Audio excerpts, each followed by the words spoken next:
USA. And a black and blue rivalry continues tonight with Chicago taking on Minnesota. And to talk to these players is really to understand the importance of this series to these players. As Doug Wilson said, if we can't beat Minnesota, we don't deserve to be on the top of the division. We'll see tonight whether Minnesota can creep back in or whether Chicago can increase their lead. Upstairs we go to Dan Kelly and Gary Green. Okay, Al. Gary, there's one thing about the Chicago situation. If they keep winning, first place is theirs. Well, it looks very good for them right now. I think 5 points is a pretty big spread, but let's face it, if tonight's game means an awful lot. You got to give Bob Pulford a lot of credit, Dan. I've talked about Orville Tessier this year. He deserves, I think, the Coach of the Year award. But Bob Pulford has turned what was 3 or 4 years ago a fairly old team into a pretty darn good young hockey club that's out here on the ice. And, boy, when you watch that line of Savards, they sure can excite you. Minnesota, meanwhile, almost must win. They lead the season series. They have won 3 times, lost 2 and tied 1. They play here tonight in Minnesota against Chicago, and they have 1 game left in Chicago, so it's almost imperative for the North Stars to win if they want to finish on top. Not convinced that this game is important for Minnesota? Just look at the schedule. Of their 7 games remaining, only 2 are at home, and tonight is one of the 2 against Chicago. Exciting NHL hockey will come your way live from the Met Center in Bloomington, and we'll be back for the North Stars and Blackhawks after this.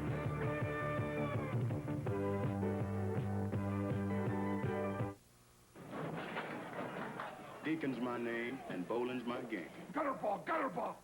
How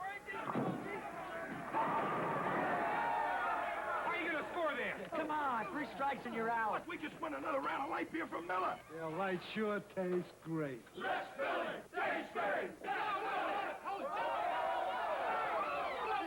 Wait a minute!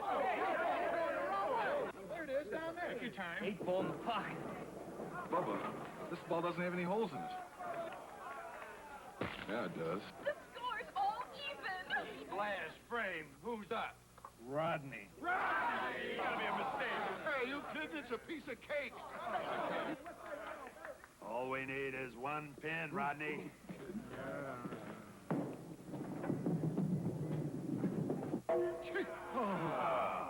Light beer from Miller. Everything you always wanted in a beer, and less. We didn't get my turn yet. I'm going to break this tie. Hello again, live from Bloomington, Minnesota. Welcome to Monday Night NHL Hockey here on the USA Cable Network. And Gary Green, you can't buy a ticket for this game if you're in Minnesota or in Bloomington. These folks watching on the USA Cable Network, I think, are going to be in for a real treat here this evening. Well, that's the first time I've seen very few empty seats during a pregame warm-up, Dan. The excitement was here in this building, even during the warm-ups tonight. They tell me you can't even get standing room at this time, so the folks are excited about the North Stars challenge for first place. They currently trail Chicago, as Al Krutwig pointed out, by a 5-point margin. And it's almost imperative that if Minnesota is to finish first, they win this game here this evening. We're just about ready for the start of the national anthem. Tonight in the National Hockey League in other games, Edmonton is at Toronto. The Rangers are at New Jersey. That game is underway. New Jersey leading in the first period 1-0. And also, in a rescheduled game, Pittsburgh is at Vancouver later this evening. And now here in Bloomington, Minnesota, Jim Bowers and the national anthem.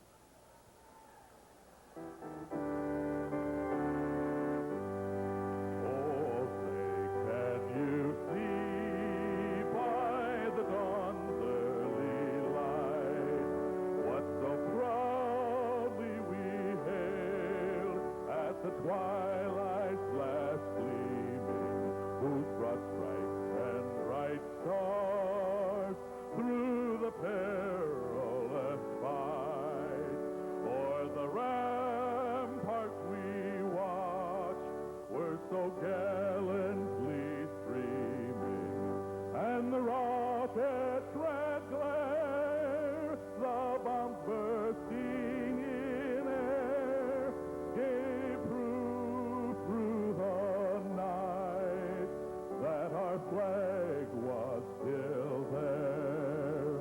Oh, say does that star-spangled banner yet wave?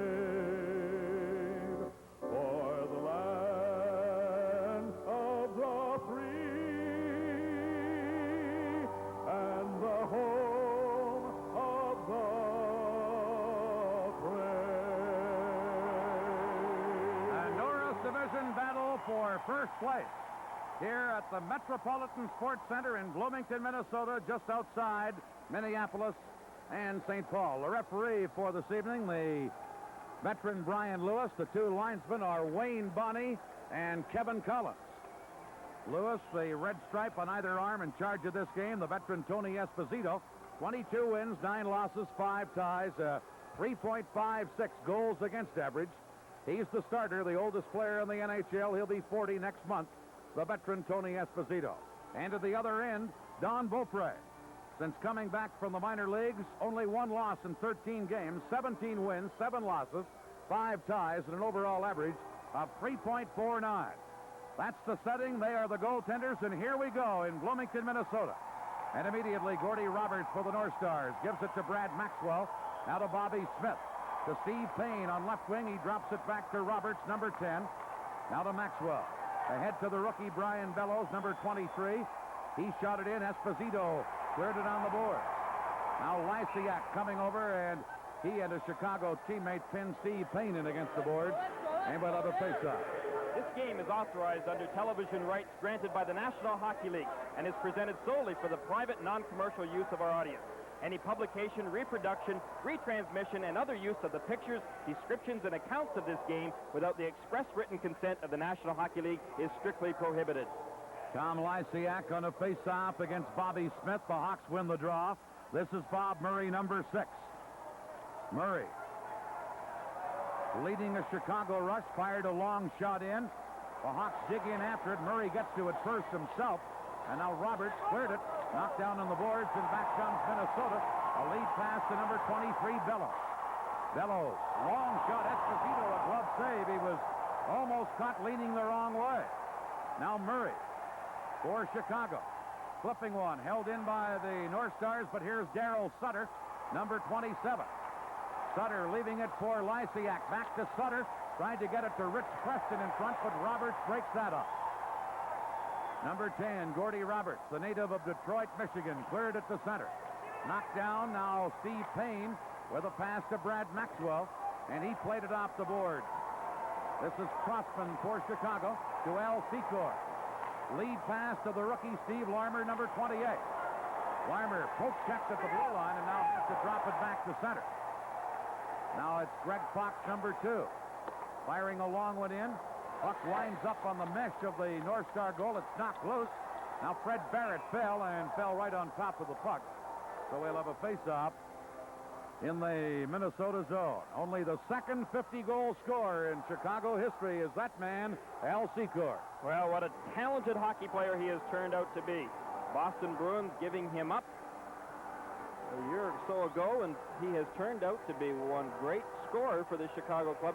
What a line that is. Savard, Larmer, Secord. They got a little of everything and lots of muscle from Secord. Secord joining Bobby Hull as the only 50-goal scorer in Blackhawk history. Here is Dennis Savard. He centered. Oh, Secord was open. Couldn't get a stick on the puck as he was checked by Greg Hartsburg. And now back comes Willie Platt. He fired it in. Crossman back for Chicago. Cleared it to Savard. Held in by Young. His long shot, Esposito clears that away. Number 23 is Doug Crossman. Behind the net to number 2, Greg Fox. Headmanning it to Savard, broken up, and Fred Barrett shoots it to center for Minnesota. Ron Priest is taken out of the play on a good check by Crossman. And this is Crossman with the puck to number 20, Secord. Secord flips it in. And Priest, number 31, is back for Minnesota. He cleared it on right wing to Dino Ciccarelli. Ciccarelli knocked down. The fans holler about that. Referee Brian Lewis looked the other way, feeling that Ciccarelli may have taken a dive, perhaps. Puck shot in. Larmer, or it's Ludzik now for Chicago. He's checked into the boards, and Ciccarelli then clears it. And here's Neil Broughton, number 7. Broughton is upended, and there'll be a penalty here, as Broughton was upended by Tim Higgins, and Higgins will get a penalty. For our local affiliates, we'll pause now. You're watching the USA Cable Network. A weekend of special edition NHL is yours beginning Saturday at 5 p.m. Eastern Time when the Stanley Cup champion New York Islanders battle their big city rivals, the New York Rangers.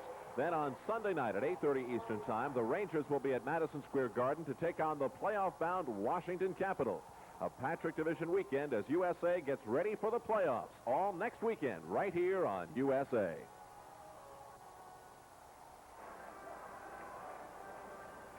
Tim Higgins in the penalty box, a hooking call at 2:49 here of the opening period, in Minnesota on the power play. The North Stars with the third best power play in the league, a 27.2 percentage. They've scored 70. There's a shot.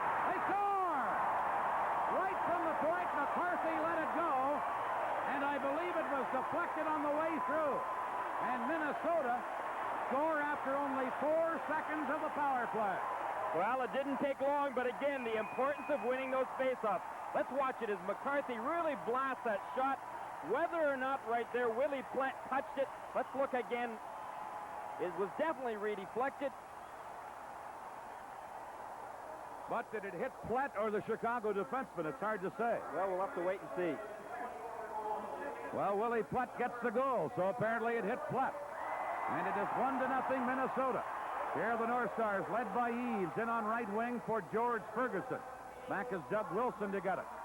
He cleared it, and Secord now flips it to center. Dan Mandich knocking that down. Gives it to Kurt Giles, ahead to Mike Eaves. Eaves flipping it in. There's a long shot wide of the Chicago goal. The North Stars dig in on the board. Secord trying to pin a man against the boards, and Savard cleared it behind the net to Murray. Murray now out on right wing to Steve Larmer. Ahead to Savard. He speeds in. Shooting right on, and Beaupre stopped the low, hard shot by Savard. Back comes Eaves. The North Stars leading 1-0. Eaves to Ferguson. Now Larmer flipping it off the boards, and here is Savard to Secord. Secord in across the line, but the play is offside at the Minnesota blue line. And it's 1-0 for the North Stars. So apparently the shot did hit Willie Plett. His 24th of the year. McCarthy the assist at 2:53 on a power play.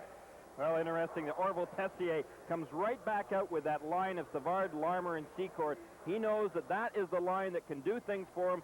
Minnesota scoring a quick power play goal, but Savard almost getting one back very shortly after that. Doug Crossman's long shot handled by Beaupre, and this is Roberts for Minnesota to Brad Maxwell, and he shot at the center. Doug Crossman intercepting that.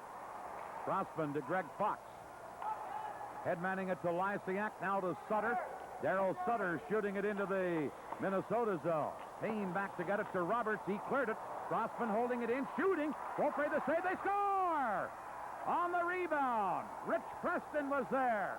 And Beaupre, after making the first stop, was down on the ice and had no chance as Preston ties it up. Well, watch that play right in front of the net. Watch the positioning of Preston. That puck coming off of Beaupre, and then it was easy game for Preston to find that empty net because that puck was laying right along the ice. Beaupre was helpless at the time.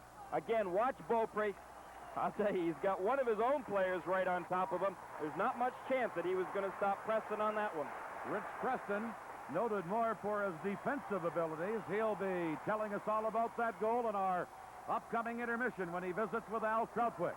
Now it is Dave Feimster for Chicago. Trying to clear it in. It hit a skate.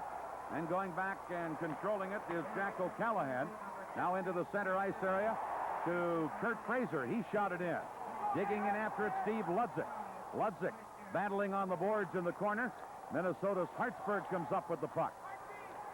Hartsburg now firing it back to the goal. Tom McCarthy getting it to Fred Barrett. Barrett gets away from Higgins, then is knocked down. The Hawks hold the puck in the Minnesota zone, but now here is McCarthy feeding it to Neil Broughton. Broughton tried to drop it back. Steve Ludzik intercepting. Ludzik giving it to Kurt Fraser. The former Vancouver Canuck shoots one, and it's blocked at the defense on a good play by Barrett, and then the puck comes to center ice. Number 5 is O'Callahan. 1-1 the score. Jack O'Callahan. Long shot. Beaupre about 10 feet out of the net to make that save. And this is Craig Hartsburg. Over on the left wing side to Ron Priest. He dumps it in. Willie Plett in after it. He's upended. There'll be a penalty on the play here to Chicago. Delayed penalty coming up as Willie Platt, who was upended, tries to center it, now pinned in against the boards. And now the penalty coming up against that man, Doug Wilson, of the Chicago Blackhawks. The score, the North Stars won, the Blackhawks won, here in Bloomington, Minnesota.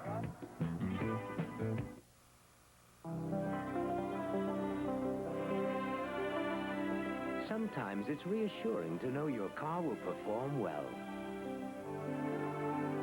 That's why stunt driver Buzz Bundy relies on mobile detergent gasoline. After all, a clean carburetor performs better. It's as simple as that. Mobile detergent gasoline. For your everyday driving needs. On that last play, Chicago's outstanding defenseman, Doug Wilson, gets a hooking penalty. 5:42 the time. He pulled down Willie Platt. Not much question about that, Gary. No, certainly wasn't. But again, a key faceoff coming up. You know what happened last time on the power play situation for Minnesota? Lysiak and Bobby Smith are now tossed out of there. Last time it took the North Stars only 4 seconds of the power play to score. Minnesota with 86 power play goals, including that one earlier. Edmonton leads the league in power play percentage, then Chicago, and then the North Stars. So we have 2 of the top power play teams in the league in action here tonight. Well, I think, Dan, that possibly Lysiak got Smith out of there for a good reason. He maybe didn't have the confidence in winning it because of the last faceoff. Here's Maxwell. He's checked by Lysiak, who poked it near the Minnesota blue line. Gordy Roberts to Brad Maxwell, number 5, almost stolen by Marsh, and now Fox drops it back to Murray, and Bob Murray fires it all the way down the ice. Minnesota on the power play. This is number 10, Gordy Roberts. Ahead to number 15, Smith. In on left wing to Payne. Payne and Murray go to the corner. Payne shooting it around. It comes to Maxwell at the point. In on the right wing side to Bellows. Now at the point, Maxwell holding it in to Smith to Bellows. Back to Roberts. Roberts shooting high off the glass. Here's Bobby Smith. Smith out in front. His shot deflects wide. Bobby Smith runs Murray into the board. Here's Roberts at the point to Maxwell. Into Bellows, back to Roberts. Roberts with a shot off the stick of Chicago's Peter Marsh and over the glass and into the crowd. And here's Al Kruplig with an update on other NHL games tonight. Dan, just when the Rangers looked like they were getting their act together, they lose last night to Boston 4-0. And tonight at the Meadowlands in New Jersey, a sellout crowd is watching the Devils lead the Rangers 2-0 in the first period. Here, Gary Green, a 1-1 game, 58 seconds left in Platt's penalty, and penalties, when you have 2 teams as evenly matched as these, could be the difference. Well, I'll tell you right now, they are so evenly matched in every single department, but the power plays and penalty killings, I mean, they are matched so evenly in those. Power play, Chicago's second, Minnesota's third best in the league, but on any given night, whoever is going to dominate, that is the key issue right now. Watch the way that Chicago killed this penalty. If they're going to play an aggressive box, they really have to move quickly, because Minnesota really moved that puck around very, very quickly and very, very well on their power play. Lysiak wins that faceoff. Here's Doug Crossman. Number 23 gets away from Cicerelli and wastes no time in slapping it off the boards all the way down the ice. Hartsburg and McCarthy are now the point men.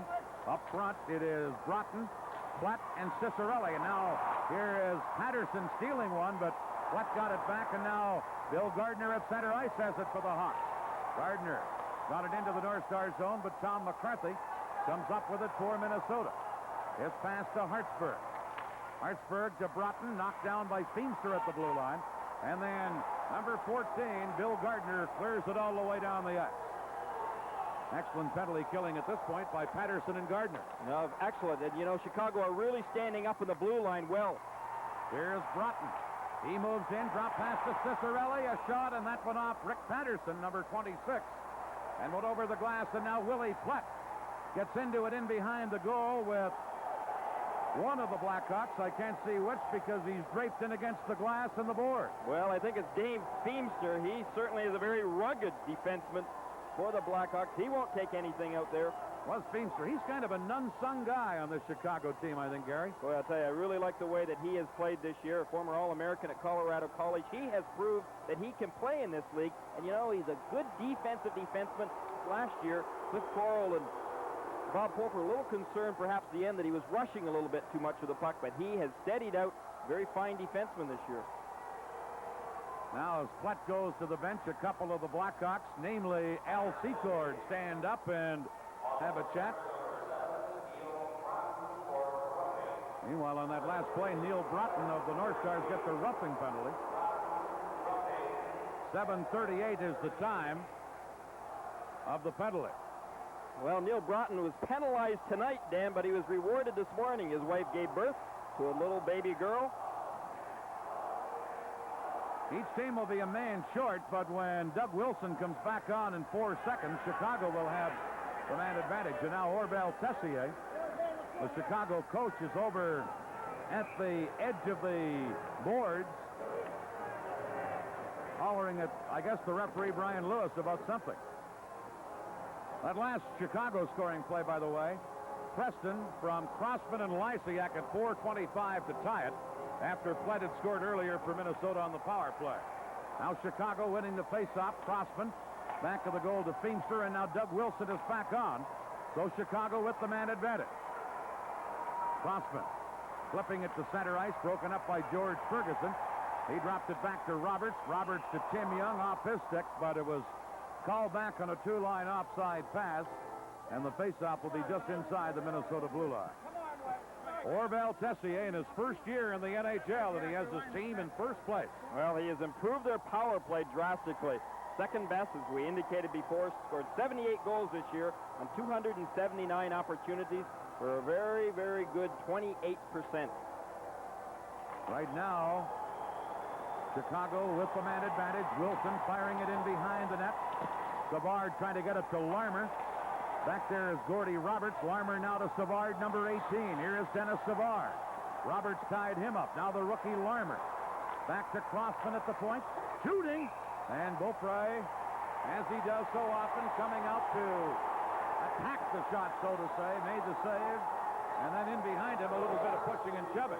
Well, Chicago's power play, you know, they've got some real key guys up front. Obviously, their big line. But back in the point, they've got guys like Crossman and especially Wilson that can really shoot the puck. Let's take a look at Crossman, the way that he really blasts that puck.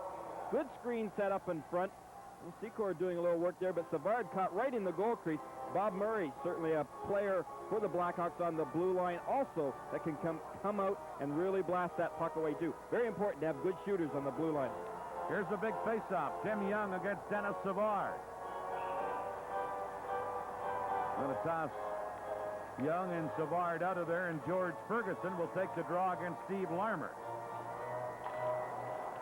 Ferguson wins the draw. Gordy Roberts cleared it around on right wing, and Young quickly fires it off the boards down the ice. 1:14 left in the penalty to Neil Broughton of Minnesota. Here's Wilson to Al Secord, ahead to Savard. Taken out of the play nicely by Brad Maxwell. Minnesota cleared. Wilson held it in. Shoots right on rebound. Another save by Beaupre. He stopped them both. And Tim Young then cleared it, but Savard was there to intercept. Dennis Savard stops to the dime and comes right back to Larmer. Now to Wilson at the point. Over to Steve Larmer. Centered Secord deflection. And Beaupre a sprawling save there. And a couple of key saves here by Beaupre. And he may not be finished yet. Wilson holding it in. Into the corner. Savard couldn't handle it. Brad Maxwell went to clear it. It went into the opposite corner. Now Doug Crossman, checked by Roberts, and Tim Young comes back for Minnesota. Young, number 17. Couldn't get around the defense as Larmer broke it up. Here's Tom Lysiak. He leaves it for Darryl Sutter. Sutter back to Lysiak, but tipped away by Hartsburg. And now Hartsburg fires it all the way down the ice.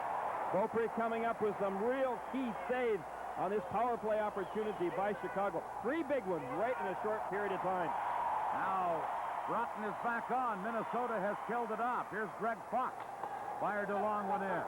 Going back in the corner, Minnesota unable to clear it as Kurt Giles now drops it to number 18, Mike Eaves, to Tom McCarthy. And he got it to center. This is Fox for Chicago. Pass into the center ice area. Bob Murray now circling back. Murray, number 6. Over on the right wing side to Preston, to Lysiak, who flipped it in. Greg Hartsburg for Minnesota. Shooting it to Bellows. Bellows somehow got it ahead to Bobby Smith, and he was able to clear it to center. And now we're going to have an elbowing penalty against the Blackhawks, I believe. And against Tom Lysiak. For our local affiliates, we'll pause here. You're watching the NHL on USA. News, views, features, profiles, and tips are all part of USA's NHL Journal, coming up at 11 p.m. Eastern Time tonight, right after our game here in Minnesota. Tonight, get a look at Herb Brooks and the New York Rangers. We'll also get a hockey tip from Bobby Smith. And yesterday's hero is Ken Dryden. Al Albert is the host for this fast-paced half hour of potpourri of the NHL. Stay tuned right here for NHL Journal tonight at 11 p.m. Eastern Time on USA. On that last play, Tom Lysiak got an elbowing penalty, 10-20 of the first period of the time. Well, he really flattened Bobby Smith on that one, and he's going to pay for it in the penalty box. This is Brad Maxwell dropping one back to Smith. Minnesota in this 1-1 game on the power play. Maxwell dumping it in. Steve Payne races in after it. Now to Bellows in the other corner. Number 23, Bellows, back to Maxwell. A shot deflected by Smith. Esposito sprawled out and made the save, as that shot was deflected by Smith and not only changed directions, but slowed right down. Esposito almost slid right by it. Interesting, Dan. You know, I was talking earlier, as we take a look at, watch Chicago. They're not aggressively pursuing Minnesota on the power play this time.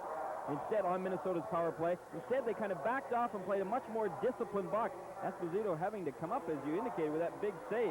But let's watch and see whether they attack aggressively or lay back and try to keep Minnesota out of the slot area, because that's what they were giving up, that slot area in the previous power play opportunity.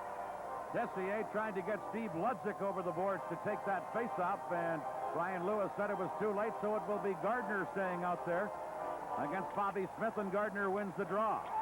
Murray behind the net but tied up. Now knocked down. The North Stars drop it to Maxwell at the point. Over to Roberts, into the slot to Smith. Back to Roberts. Now to Smith.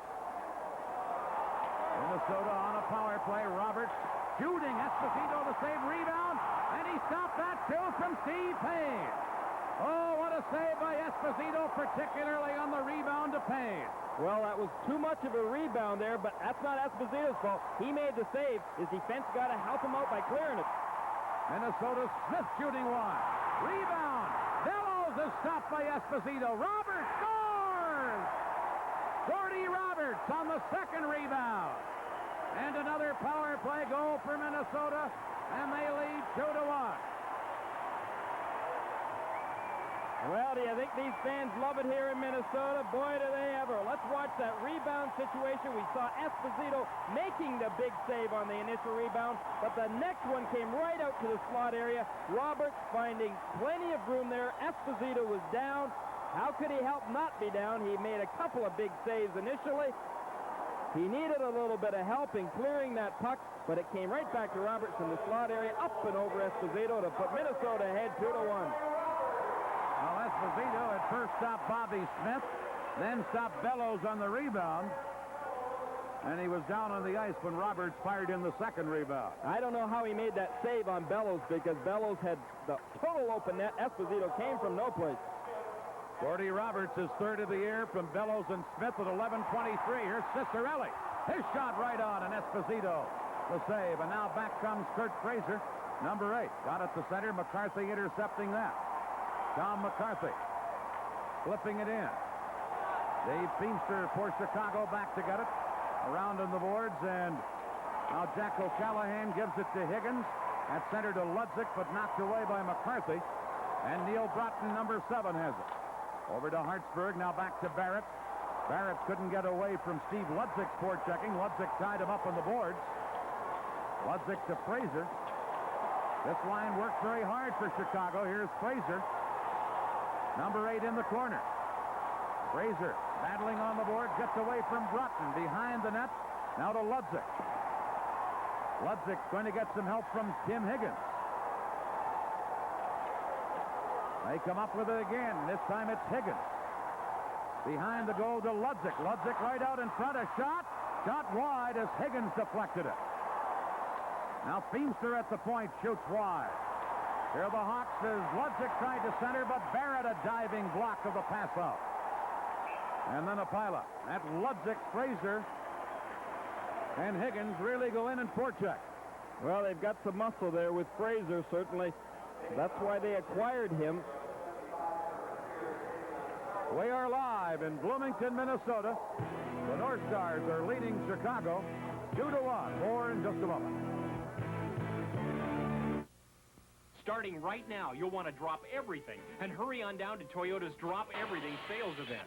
Whenever you see this sign, Toyota dealers are trying to sell 60,000 cars and trucks, but time is running out, so you can imagine what kind of deals he's ready to offer. So drop everything and come on down. Special truck incentives from Toyota to dealers could save you big money. Corollas and Tercels at last summer's sticker price. It's Toyota's big Drop Everything sales event, so drop everything and come on down. No, not that! 7 minutes, 17 seconds left in the first period. 2-1, the North Stars lead. Both of the Minnesota goals coming on the power play, so Coach Green, I would think you'd say, hey, troops, let's stay out of the penalty box. Well, that would be the most obvious, I would think, the way that Minnesota is putting that puck on the power play opportunities. But right now, that has been the difference. Some great goaltending we've seen at both ends of the rink tonight. As we get ready for a face-off, a couple of guys have been tossed out. Larmer will take it against Priest, and Priest gets the draw. And Kurt Giles tries to clear it. Crossman held it in. Centering one. Here is a chance for Savard. Savard gets it in front, has it again. Gives it to Secord, over to the other side to Larmer. He was too well tied up by Giles. Now Larmer to Crossman. That shot deflected, and Beaupre dove across and grabbed it. As Big Secord was coming in off the wing like a big hound dog. Well, I was just going to say, boy, it's lucky for Beaupre that he did grab that one, because the way that Secord, let's watch him on the screen. Some initial action in front, but Secord is going to come into your left of your screen after that shot from the point by Crossman, and that loose puck, it was bouncing around like crazy there.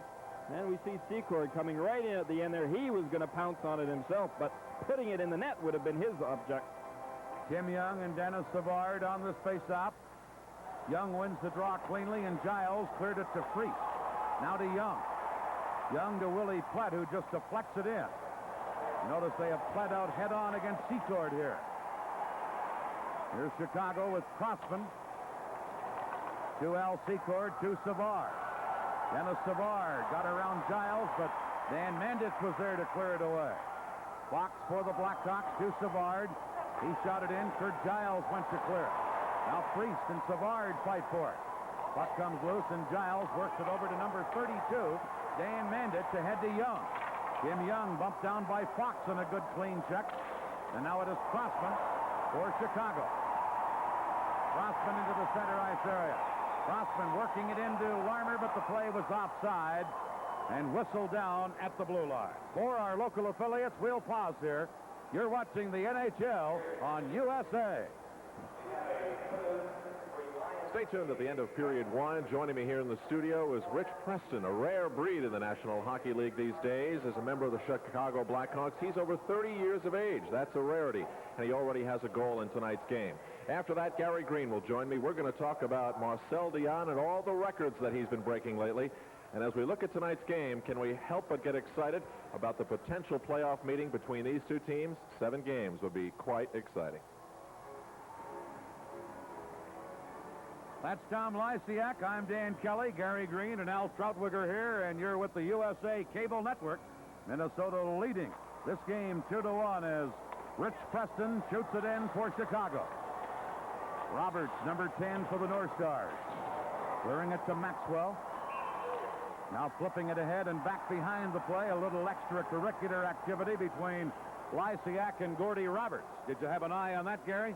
Well, I didn't quite, but obviously Brian Lewis did, because as you indicated, it was a behind the play. Looks like Roberts is going to be the guy that is going to pay for it. Flashing is the call. A good old two-hander, they call it.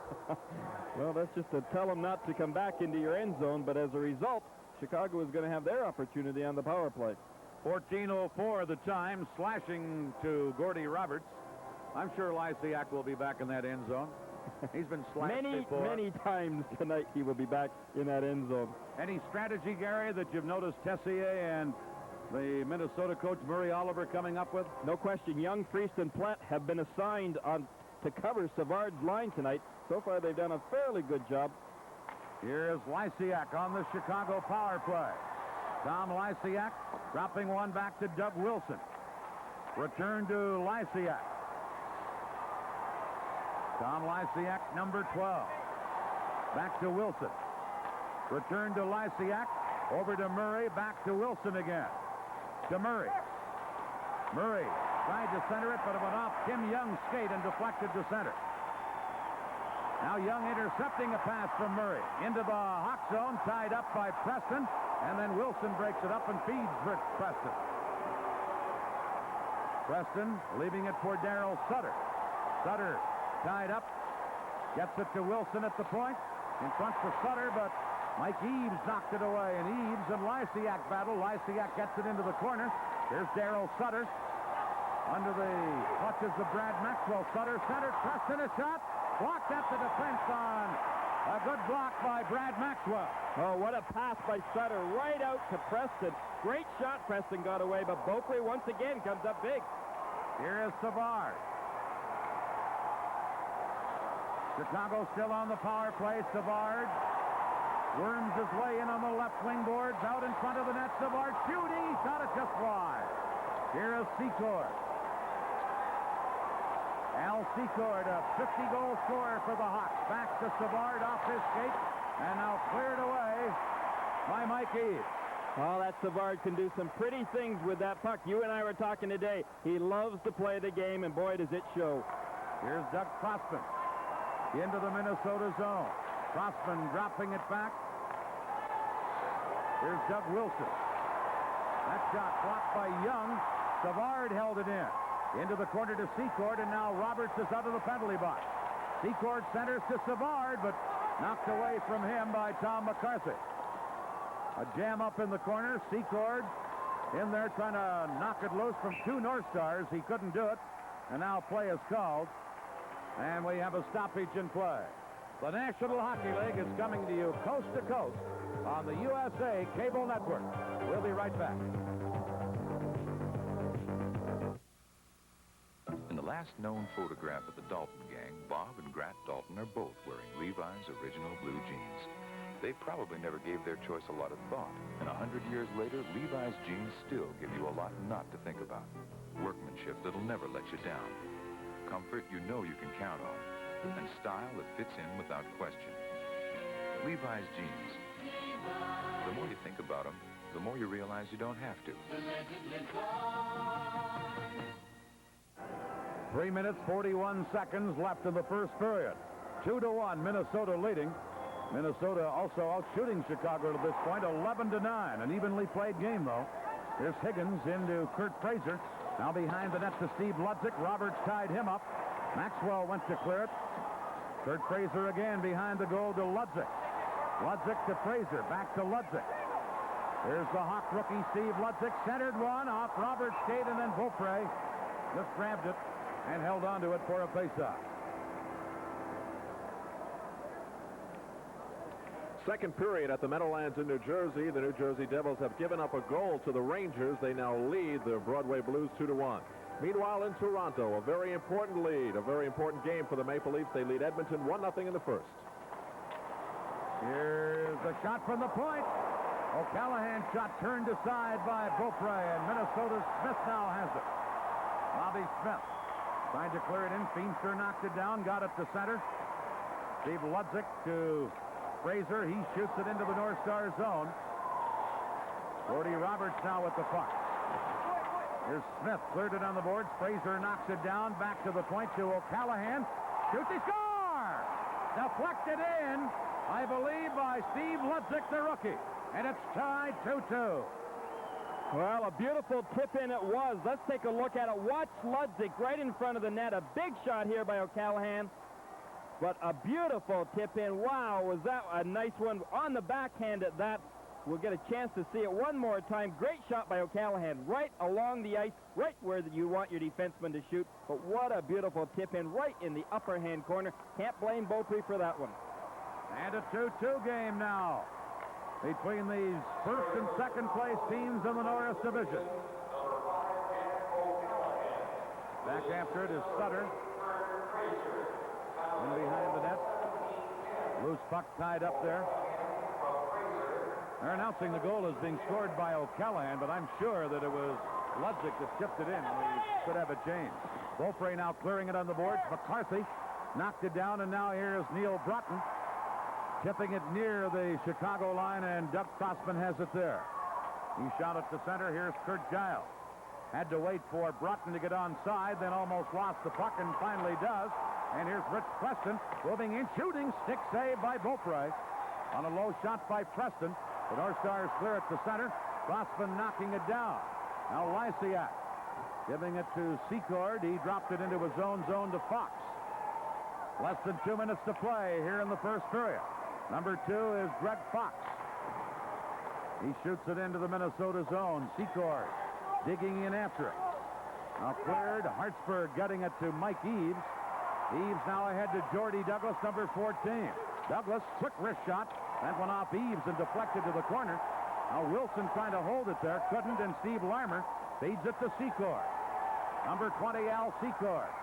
Poke check by Roberts. Secord gets it again and flipped it in. And the North Stars go back and retrieve the puck. Maxwell to George Ferguson, now to Eaves. Wilson intercepting it. Shoots it in. The play is called in an offside because Secord was trapped in there inside the Minnesota blue line. They announced that last goal by Chicago as being scored by O'Callahan, and Fraser the assist at 17-10. I thought that Ludzik had deflected in, and I thought our replay showed that Ludzik had deflected it, so we could have a change as we look at Steve Ludzik. He played for Orval Tessier last year in the American Hockey League, and now playing well for Tessier and the Blackhawks in the National Hockey League. Shot in by Roberts. Wilson with less than a minute to play cleared it to Higgins. Higgins now to Ludzik. Cleared to center, broken up, and Brian Bellows for Minnesota into Steve Payne. Minnesota. Payne a long shot as Esposito made a stick save. Kurt Fraser then cleared it. Puck comes to center, and Roberts, number 10, is back for Minnesota. To Maxwell. Lead pass on left wing to Payne. A shot. Esposito made the save and made sure there was no rebound. And now Ludzik does a little bit of pushing and shoving off to the side of the net. Sticks are up high. You can feel the intensity in this game from up here. And we are high atop the Metropolitan Sports Center in Bloomington, Minnesota. A 2-2 game. We invite you to stay with us during our intermission. As we look at Murray Oliver, he's the coach of the North Stars. The man with the headset is assistant J.P. Parisi. Oliver has been named the coach of Minnesota until the end of the season. He was named to that job when Glenn Sonmore stepped down earlier this season as he resigned as the North Star coach. Coming up in our intermission, there's Tessier, the first-year Chicago coach. Again, we invite you to join us as Rich Preston, the fine two-way winger of the Blackhawks, visits with Al Krutwig. And Al and Gary Green will go over the happenings of the NHL in the past week with news in the NHL. Puck shot in by Minnesota. Shot right back out by Crossman. Now the Blackhawks trying to clear it in, and here is Greg Fox. Fox, who scored a big goal against Minnesota in the playoffs a year ago, dumped it in. Just flipped the center. We're down to 10 seconds left in the period. Here is Fox. Chased in behind the goal by Brian Bellows. Fox holding on to the puck. Works it to Crossman, and that will end the first period here in Minnesota. Shots on goal in the first period favored the North Stars by a margin of 13-12. Coming up in our intermission, you'll meet winger Rich Preston of the Chicago Blackhawks. The score after one period of play. The Chicago Blackhawks 2, the Minnesota North Stars 2. Tony Esposito with one of the saves he made in the first period. We'll return with our intermission right after this. Even though we're usually modest, we'd like to boast about Owens Corning fiberglass insulation. It stays fluffy, so it doesn't lose insulating power. And since it's glass, it can't cause a fire. And it doesn't retain moisture, which could reduce its effectiveness. But best of all, Owens Corning is pink. The hardest part of taking a vacation to Alaska is heading back home. Alaska is an eagle that I want to fly across a sea of castles reaching for the sky. It's something that stays with you forever. Once you've gone to Alaska, you never come all the way back.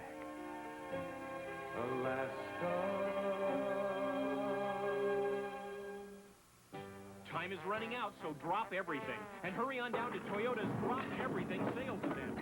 Wherever you see this sign, Toyota dealers are trying to sell 14,000 trucks, but they're going fast because they really do want a deal. So drop everything.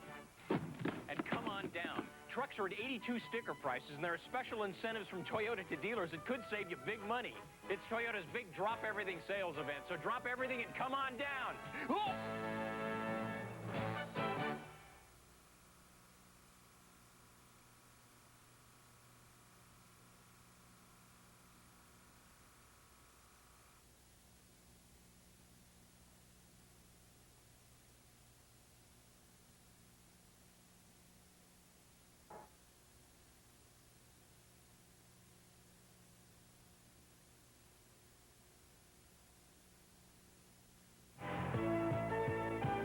We're back at the Met Center in Bloomington, Minnesota, and the score after one period of play is the Chicago Blackhawks 2 and the Minnesota North Stars 2, and that's exactly where you'd expect these two teams to be right now, as these two teams have so much in common.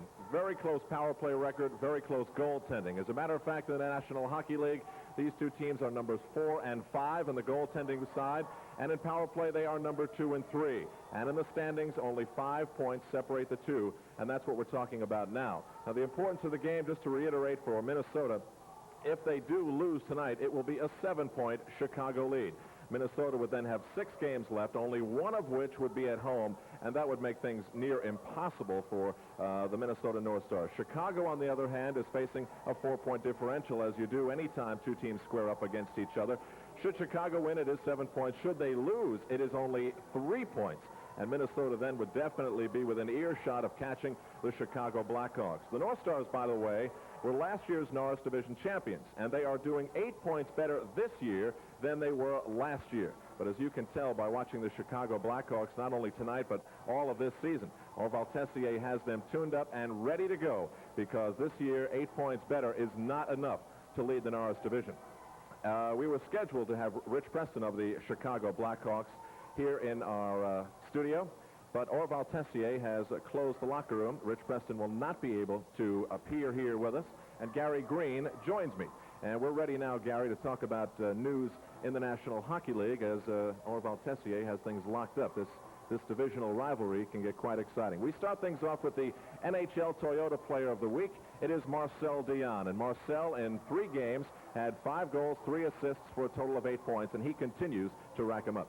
Well, you know, that's a crucial period of time right now for the Los Angeles Kings, because they are in, as we know, that do-or-die situation. Every single game comes down to that. And right now with Vancouver, Winnipeg, Calgary are just, I think they're safe right now. They can say that they've got a playoff spot. But as we had said a few weeks ago, as go the L.A. Kings, goes Marcel Dion, vice versa. When he plays well, the whole team plays well, it seems, and they have won when he has scored goals. And if that's not enough for you, Marcel Dion on Tuesday became the number 6 goal-scoring leader all-time in the National Hockey League. He currently has 541. He passed Stan Mikita. He is also number 6 on the all-time points list.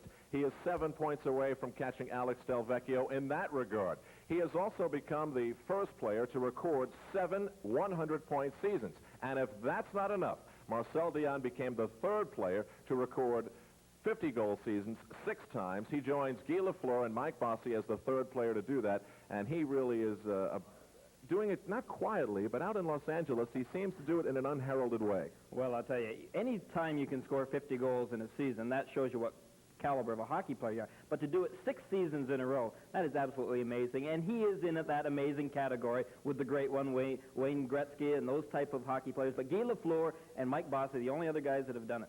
Well, from excitement in Los Angeles, we go to some sobering thoughts in the city of Pittsburgh. Last Tuesday, early Tuesday morning, Baz Bastien, the general manager of the Pittsburgh Penguins, was killed in a car crash. And there are many people in hockey, Gary, that are going to miss this gentleman very, very much. Well, it was a very solemn moment for all of us, Al, and certainly on behalf of all of us at the USA Network, we extend our great grief to the Baz Bastien family. But, you know, we'll always remember Baz certainly going down, and he was Mr. Hockey in Pittsburgh. He will always be Mr. Hockey in Pittsburgh, going up into those press boxes and being sometimes fumigated by Baz's cigars. He always had a smile. He always had a lot of good things to say, and certainly we will all miss Baz very much. Indeed we will. And in the St. Louis community of things are looking up a little bit for Ed Kia, who was injured a couple of weeks ago playing for Salt Lake City. He is now listed in stable condition. He is off the critical list. He was in and out of a coma all weekend, and doctors say he is making a miraculous recovery. We now want to update you on Normand Levaillet, who we haven't really spoke about for quite some time, but there's optimism dealing with that Boston Bruins player as well. He has now been moved to the Montreal Rehabilitation Institute for physical therapy, and a lot of people, including the Boston Bruins and everybody in hockey, hopes that he can make that tremendous recovery that some people think he can. Well, I think a lot of us are very happy that Normand is alive right now, but he's a very determined young man, and I'm sure that the recovery will be a long time, but we know the determination within him. And as far as Eddie Kia goes, as you had indicated, a lot of positive signs. You know, I mentioned it last week about the helmet situation. We see Willie Plett tonight and George Ferguson both wearing helmets. And I, again, would put out a real request to all players in the National Hockey League that are not presently wearing a helmet. All players in professional hockey and all across the country wear a helmet, because I just believe that it's worth it. And as a result of that, every single member of the Minnesota North Stars is now wearing a helmet. Well, that is certainly a very vital part of things to come. I think you've got to wear a helmet. You know, the interesting thing is that younger players now have to wear them coming into the league because they are not eligible not to wear them because of the insurance policies. But a lot of the older players have elected not to wear those helmets, and I just think it isn't worth a hockey game, winning or losing, or even just through custom or how it feels, put on that helmet, because your life is certainly worth a lot more than any hockey game. We now move on to what it's all about in the National Hockey League, the playoffs. After 80 long games, you'd think things would be decided, but in some of the divisions it is not. In some of the divisions it is. First, we take a look at the Adams division, where the Boston Bruins have finally clinched with a 4-0 win over the Rangers, but the rest of the division is interesting. Well, I think, though, that is going to end up right the way that it is. Interesting back-to-back games with Buffalo and Buffalo and Montreal this past week, both winning a game in each building. But I think that situation could be maybe the most interesting situation of all. Scotty Bowman going back into Montreal for him, that will be an interesting game. Yes or no? Toughest division in the league, the Adams? I think probably... I said yes or no, Garrett. I'll tell you, Al, with all the races that we've got going on, no, I still think that the Patrick and the Adams division is very good. But you tell the Norris division, the Chicago Blackhawks, and certainly the team out here, the Minnesota North Stars, that their division isn't good as well. And then look out there at the Smythe division, as we're going to do. And the Smythe division we indeed are going to look at. And this is interesting as well, because the Edmonton Oilers are on top where you'd expect them. But after that, Los Angeles, Calgary, Winnipeg, who might be there? Well, you know, it doesn't look so good for L.A. right now because they've got a lot of tough games. And looking at this schedule, I think that Vancouver are a pretty good situation, winning last night at home. And then looking also at the fact that Winnipeg has really come on in this last week. A lot of people were worried about that Winnipeg team because they improved so much last year. And then this year, it almost looked like they were going to miss a playoff spot. But again, I bet that we may go right down to the final weekend before you determine who is going to be in the playoffs in that division. And we take a look now at the Patrick division, where things are very well settled as well. The New York Islanders in second place, behind the Philadelphia Flyers. The Washington Capitals are tied with the Islanders, actually, and the New York Rangers. So we really know who's going to play who in the playoffs. What do you think? Well, we may know who's going to play who, but we don't know who's home ice advantage. There's a big game coming up next weekend, and that's between the Washington Capitals and the New York Islanders, and I really think that both of them have got a pretty balanced, equal schedule, and that game in Washington may just be the game that determines who gets the home ice advantage. And if the Capitals get home ice advantage, I don't know. You know, the Islanders can turn it on like a light switch. I believe, a lot of people believe, Al Arbour, I think, is questioning that fact, but yet when it comes right down to it, the Washington Capitals may be the spoilers. Well, it was last weekend that the Islanders hooked up with Washington at the Nassau Coliseum and dumped that team 6-2. So any confidence that Washington had building up to that point may have been shattered, but they've been playing well consistently throughout the season when everyone thought they may die. That wraps up news in the NHL. In between periods 1 and 2, the score is 2-2. We take a look at a Chicago Blackhawk record holder, the all-time leading scorer with 1,467 points in 1,394 games. The great Stan Mikita, holder of a Chicago Blackhawks record. The score, 2-2, here at the Met Center in Bloomington, Minnesota.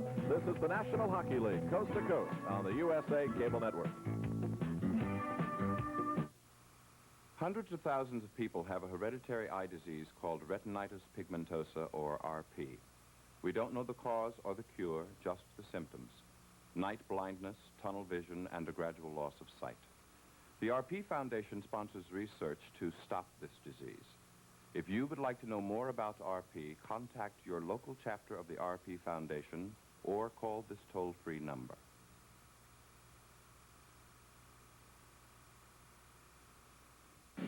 Run with some of the league's finest talent in a doubleheader on the next edition of USA's Thursday Night NBA. First, Greg Ballard, Jeff Rulin, and the Washington Bullets try to shoot down dazzling Reggie Theus and the Chicago Bulls.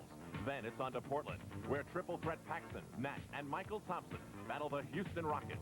Jump into a live doubleheader on Thursday Night NBA, beginning at 8 p.m. Eastern on USA. May not be seen in some areas. Back at the Met Center in Bloomington, Minnesota. After one period of play, the Chicago Blackhawks 2 and the Minnesota North Stars 2. Al Trautwig and Gary Green in our USA Network studio. And this matchup tonight is really turning out to be everything we expected, at least on the scoreboard. And if Chicago could just not get into the penalty box so often. Bin, is that what you're trying to say, Al? Well, they've got to stay out of it because the way that Minnesota right now are playing on the power play, and they're just deadly out there. On the other hand, you know, the great goaltending effort by Beaupre, while Chicago had some good scoring opportunities on their power play, proved to be the difference. But yet, nevertheless, still 2-2 hockey game up there. Gary, how does the coaching stack up between these two? We have Orval Tessier, who is a legitimate rookie coach, Murray Oliver, who came in, went out, now is in again. We don't know for good or for what, but the coaching on both sides, how do you see it? Well, I think that's fairly evenly matched. I don't want to take anything away from one and give it to the other, because I think in a game situation, I think Herb Brooks said it best last week, Al, that, you know, sometimes we can overdo this strategy bit, and that really, when it comes down to it, this game of hockey is pretty simple. It's whoever has home ice advantage and gets the last change. And right now, Murray Oliver has last change, so he is getting his matchups the way that he wants them. We've had a strange thing go on this year. It seems that every time someone's coming in for an interview, they score in the game. And if this keeps up, they're going to start beating down the doors to get on a USA Network interview. We go back now to the early part of the first period for Willie Plett's 24th of the year. Well, that was a big face-off situation there, and Broughton winning the draw. Again, how key those face-offs are, but a big shot here by McCarthy. Watch the way that he really blasts the puck low right along the ice. Esposito down in that customary butterfly style of his, but again, didn't take long for Minnesota in the power play. The goal by Willie Plett is 24th, as I said, assisted by Tom McCarthy and Neil Broughton at 2:53. And when Minnesota came out in that first period, they were charged up. The fans were going. They were really skating.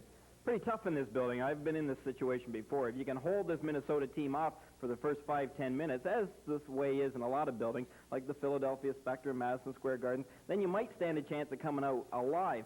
But definitely, in this game tonight, both teams really going back seesaw.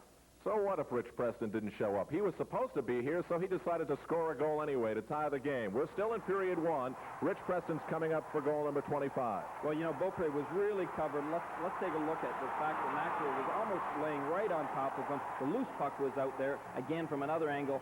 Beaupre really doesn't have much chance. He made the initial save, but again, that loose puck right along there, Preston just has quite an easy time of using that backhand and sliding in along the ice. At that point, the game was tied 1-1 for the first time in the game. And it was at that point where Chicago had the the penalty box problems. Is there anything you can do as a coach to kind of slow your team down in a pressure-packed game such as this when they start taking bad penalties? Scream, yell a lot, do the customary things that coaches do. No, really, you've got to calm your players down more than anything, because especially if you get scored on early, as happened tonight against Chicago, then it's important right away that you kind of balance your team out. And, you know, a very interesting thing, as I had mentioned, that Orville Tessier right away comes back with that line of Larmer and with Savard and Secor, because he knows those are the guys that are probably going to go right back and get the puck in Minnesota's end zone, and that they did. Well, the power play is exactly what Chicago was facing. Tony Esposito made some spectacular saves, but Gordy Roberts on one angle here, Gary, scores. Well, you know, again, I'm not faulting Esposito on this one because he had one stop.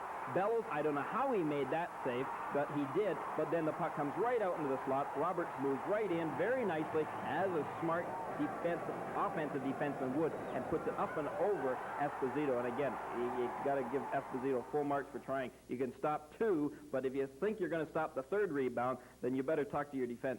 Well, Minnesota continued to apply the pressure, but Chicago was not to be denied, because later on in that first period, they came back and started doing some fine play, and I just love to watch Al Secord, Dennis Savard, and Steve Larmer play. That line always seems to be coming up with good opportunities, but it was not that line that scored, as we're going to see here. Jack O'Callahan was originally thought to have scored his first NHL goal, but it was credited to Steve Ludzik. Well, that it should be, and we had the benefit of the instant replay, and you can see by instant replay that beautiful deflection by Ludzik right in the upper top-hand corner. And, you know, players like that practice that day in and day out. Some people watch a hockey game and think that those deflections are just fluke, but no way. They stand out there, let their point man blast shots away in practices.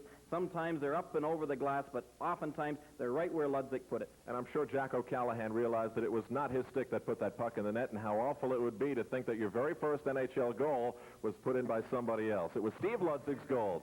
North Star record most assists in one game, 5 versus Los Angeles, back on October 24th, 1971. The man behind the bench now holds that record, Murray Oliver of the Minnesota North Stars. Right here at the Met Center in Bloomington, the score is Chicago 2, Minnesota 2. They have 2 more periods in which to decide the winner. We'll be back.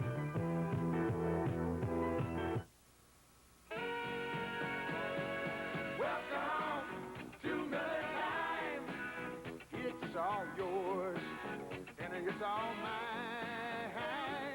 Bring your thirsty self right here. You've got the time, we've got the beer for what you have in mind. Oh, welcome to Miller Time, yours and mine. The best beer for the best time of the day. Miller High Life. I never thought it would happen to me. All those years in pro competition, I was in good shape. And then one morning I woke up with terrible chest pains. I knew what it was. When Earl had his heart attack, he was a champion. Bowler of the Year for 3 straight years and winner of 30 titles. Just a few months after it happened, he was back on the pro circuit again, because he did what everyone should do when they have a heart attack. He had someone take him to the hospital right away, where he received prompt care and treatment. Later, he started a reasonable exercise program under a doctor's care. He didn't try to do too much too soon. I feel so good now, and I feel like a rookie again. And I guess that's what I'd like everybody to know. A heart attack can change your lifestyle, but you can come back. You can be a winner again. You can strike out heart disease. At the end of one period of play in Bloomington, Minnesota, it's the Minnesota North Stars 2, the Chicago Blackhawks 2. The scoring in the first period, Willie Platt for Minnesota at 2:53 on a power play. Rick Preston tied it for Chicago. Gordy Roberts with another Minnesota power play goal at 11:23. And then Steve Ludzik did get the goal on the deflection at 17:10 to tie the game at 2 apiece.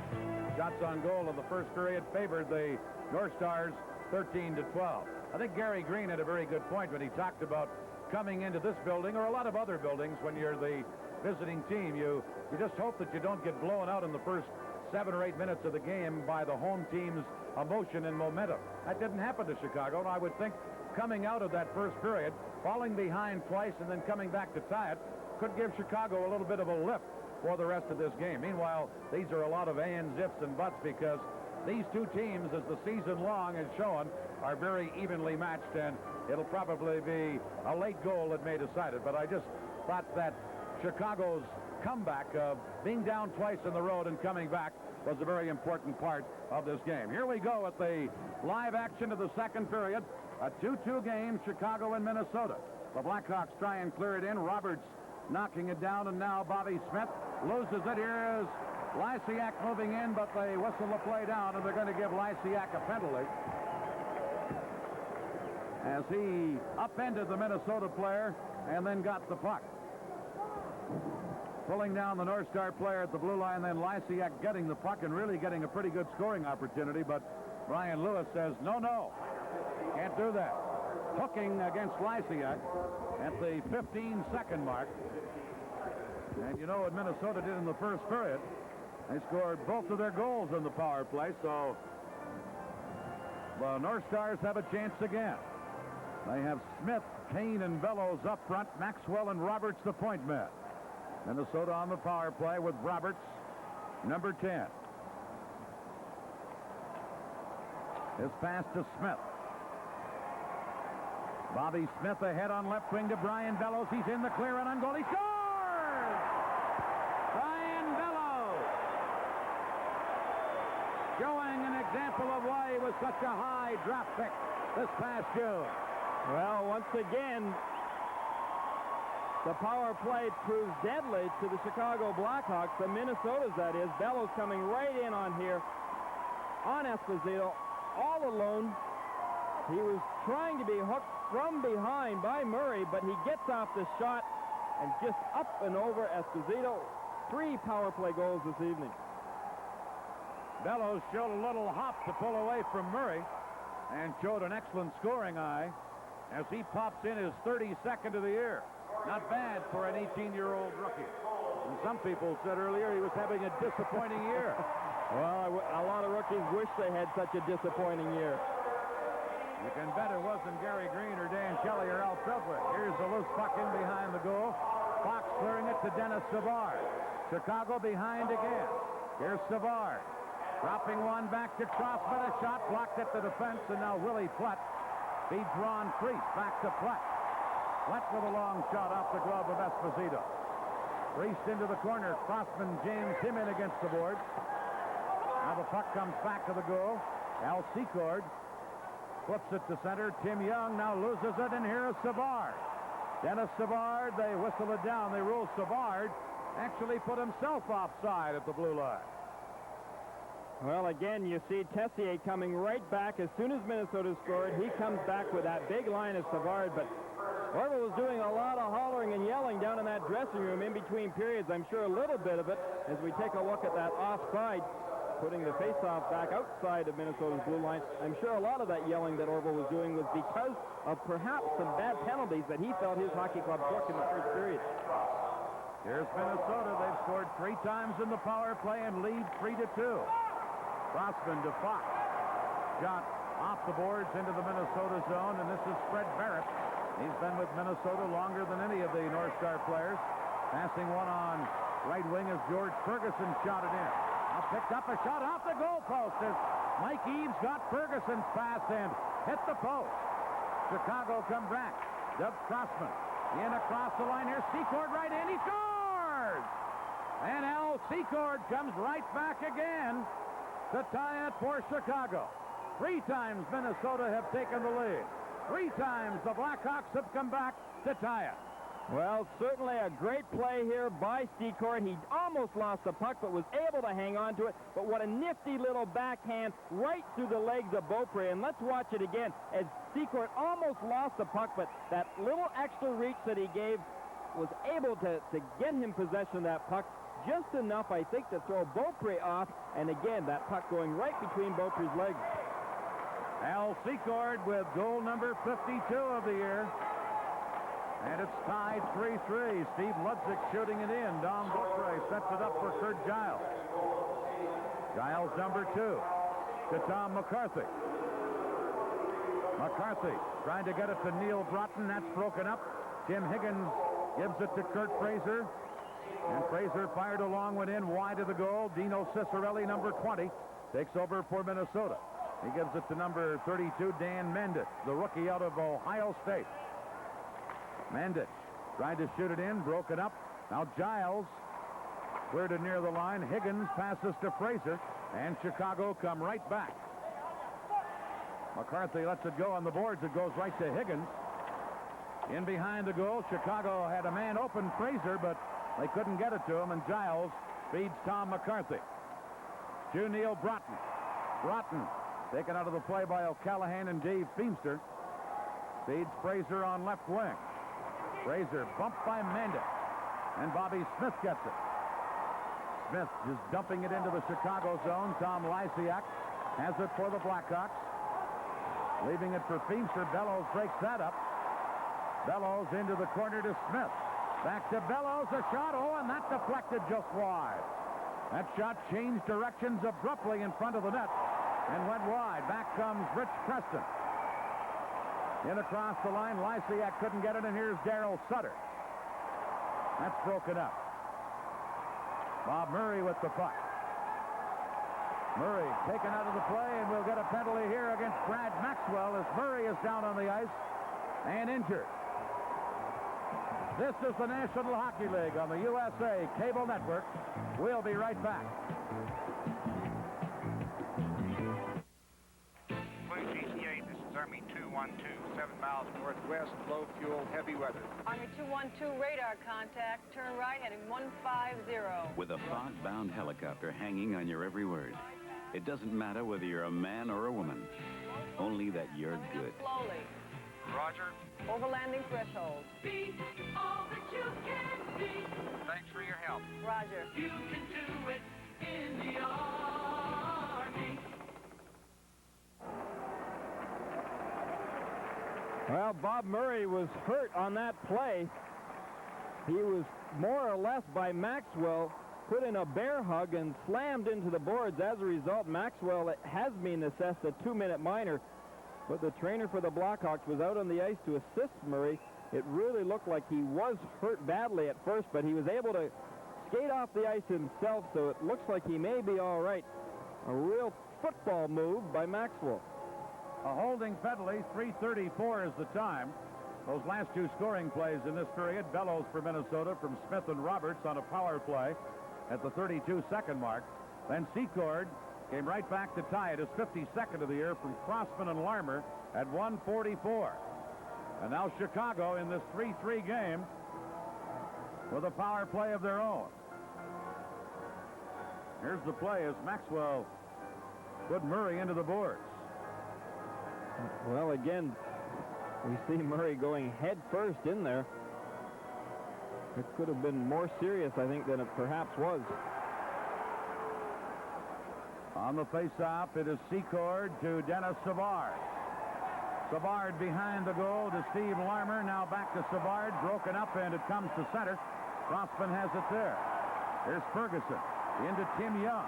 Young shoots one. He put it high off the glass. Now Freddie Barrett just shooting it back into the Hawk zone. This is Doug Wilson to Doug Crossman. Now to Savard. Over to Secord. He fired it in. Savard in after it, centered. Beaupre grabbed it and held on. Well, Minnesota thus far tonight has done an excellent job at keeping this guy, Dennis Savard, out of too many dangerous situations on that power play. Again, watch Minnesota when this puck is dropped. They have been playing a very tight, disciplined box in front of their goaltender, Beaupre. They've got lots of confidence that he can stop the long shots. They're just helping him clear out those rebound situations. They've done that very well in the first period. Let's see how they do on the remaining 1 minute and 26 seconds that Chicago still has on the power play. Savard ready on a face-off against Neil Broughton.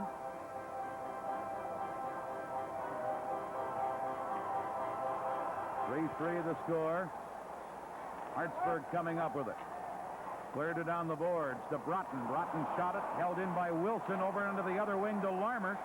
Number 28, Steve Larmer. Back to Secord. He fires it into the corner. Savard couldn't get it. Now Savard steals it. Got it to Larmer, but Larmer couldn't control it, and Broughton flips it ahead, and here's Mike Eaves. Eaves shooting, and a kick save with his left leg by the veteran Esposito. Larmer for Chicago. He gives it to Wilson, back to Larmer, who had to turn and go back and get it. To Doug Wilson. Now to Savard. In across the line to Larmer. He drops it to Crossman, over to Wilson. Wilson fakes the shot.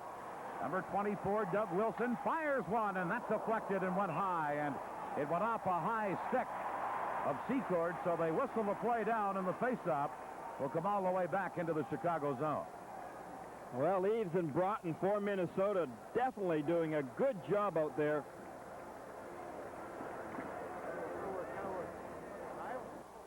In Toronto, the Maple Leafs have given up their one-goal lead over Edmonton. It's now 1-1 as they play in the first period. Meanwhile, at New Jersey, the Devils and the Rangers are tied 2-2 in the third period. And here in Bloomington, Minnesota, it's the Blackhawks 3, the North Stars 3. Doug Wilson, a very important part of that Chicago power play as the point man. 34 seconds left in Maxwell's penalty of Minnesota. On the faceoff, Young getting the draw. The shot by Giles was blocked in Chicago. Preston drops it to Crossman. Crossman and Wilson are the point men with Lysiak, Preston, and Darryl Sutter up front. Here's Doug Wilson. Leaving it for Sutter. Sutter then lost it. Tim Young failed to clear it. Here's Lysiak. Over onto the right side to Crossman. Doug Crossman. Number 23. Trying to work it in front. Did the shot over top of the net by Darryl Sutter. Sutter with the puck again. Centered one.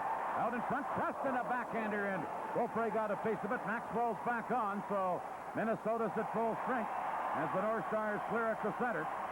And Wilson goes back to pick it up. Now Crossman, number 23, into the center ice area to Sutter. Bobby Smith knocking it down. Smith for Minnesota. Lead pass to Steve Payne. Offside. The officials say a two-line offside. Well, a seesaw game here in Minnesota. 3 times the North Stars have taken the lead. 3 times the Hawks have come back to tie it. In 1935, Easterners came by the busload to discover the West, and along with it, Levi's 501 jeans, the original button-fly, shrink-to-fit cowboy blue jeans. Modern travel has changed a bit since then, but the Levi's 501 jeans that won the West still shrink to form that uniquely personal relationship with the wearer, like no other jeans you'll ever own. Levi's 501s, the original blue jeans.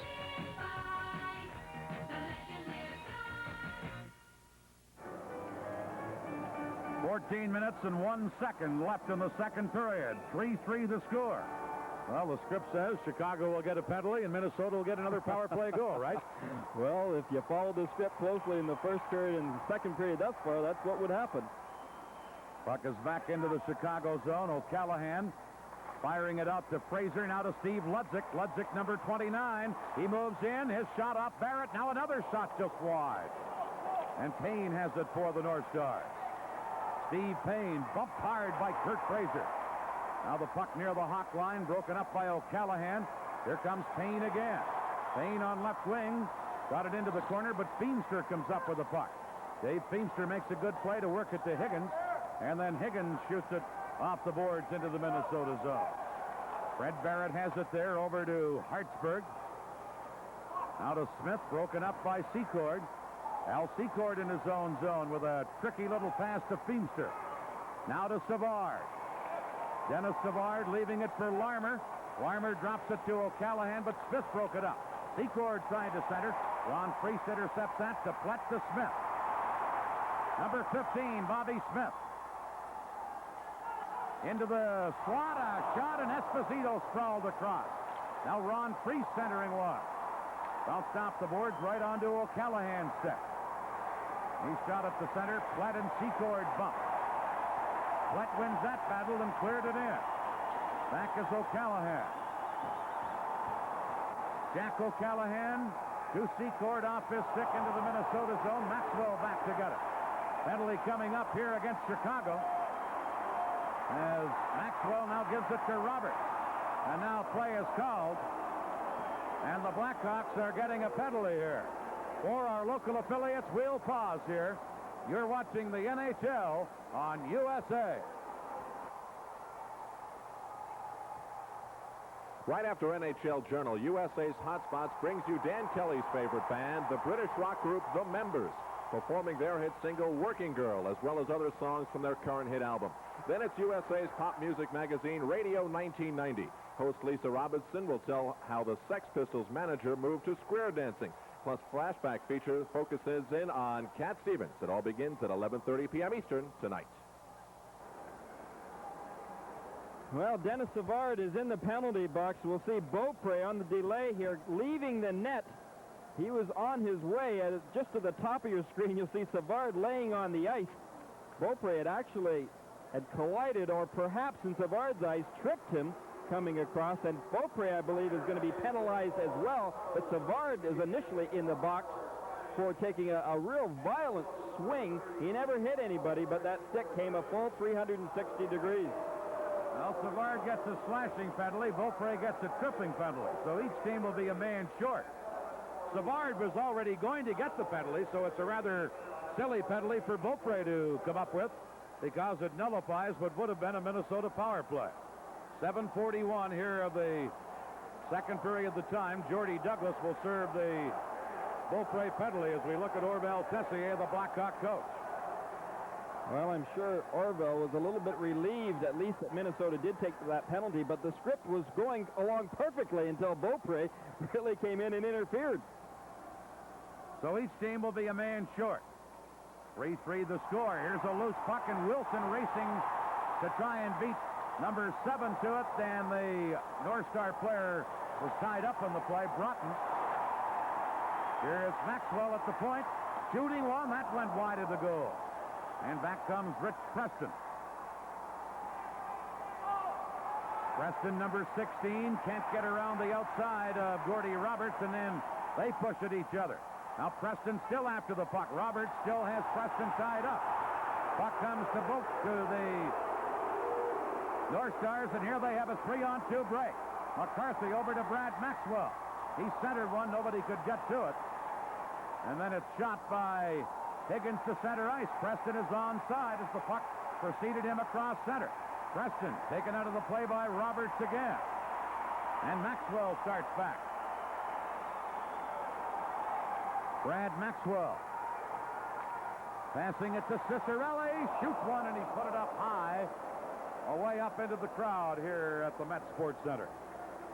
Well, Gordy Roberts and Rich Preston had a battle or a game of their own going on in that last shift. Both, when they had possession of the puck, were tenaciously checking each other, pulled each other down a number of times, almost were in a fist fight in the corner. What a battle those two had. Take a look at a little bit of that action. Let's take a look at it. Well, That's we're when saying Beaupre came out and upended the Chicago player and got the penalty on the way to the bench. Here's Crossman with a pass ahead to Steve Ludzik. Ludzik, number 29. Can't get around Hartsburg, who ran him into the board. Back comes Cicerelli.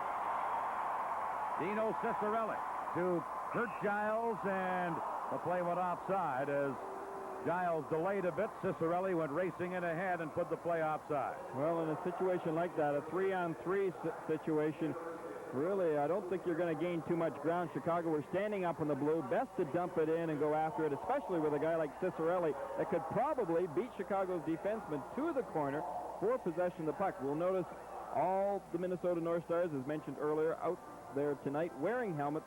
George Ferguson, not very customary for him to be wearing a helmet, but he is out there tonight. From the face-off, it's Hartsburg at center ice, giving it to Giles. Kurt Giles for Minnesota, passing one over to Hartsburg. Greg Hartsburg ahead on right wing to Ferguson. Ferguson giving it to Cicerelli. Cicerelli tried to give it back to Ferguson, but Rick Patterson broke it up. Held in again by Minnesota. Got Crossman for the Blackhawks. Behind the goal to Fox, back to Crossman. This pass to Patterson in the boards. He's tied up by Ferguson and Cicerelli. The North Stars get it to Giles. Back to George Ferguson. Ferguson near the blue line as the penalized players come on, and Gardner knocked it down, and here's Savard just out of the penalty box. Savard cutting in front, now shoots one, blocked. Gardner gets it, knocked down. Patterson a shot, blocked by the defenseman Hartsburg. Here's Crossman at the point. Over to Feimster. His centering pass just failed to be tipped in by Gardner. Now Crossman to Feimster. Chicago with pressure on. Another block of a shot, this one by Kurt Giles. Here's Gardner, bumped by Giles. Now Ferguson knocked it back of his own goal. Rick Patterson is checked in the play. And here comes Hartsburg. Is this some hockey game in Minnesota? Hartsburg shoots one. Esposito with a save, and Crossman comes right back for the Blackhawks. To Steve Larmer. He drops it to Rick Patterson, and Beaupre steered that into the corner. Gardner cleared it back to the goal. Now Gordy Roberts with the puck. Loose puck taken by Minnesota, and here comes Smith. His pass knocked away by Feimster. Roberts at center. In on right wing to Bellows. Drop pass broken up by Feimster. And here's Larmer. Over onto the opposite wing to Preston. Roberts broke that up. Now Dave Feimster with the puck. Cleared it at center.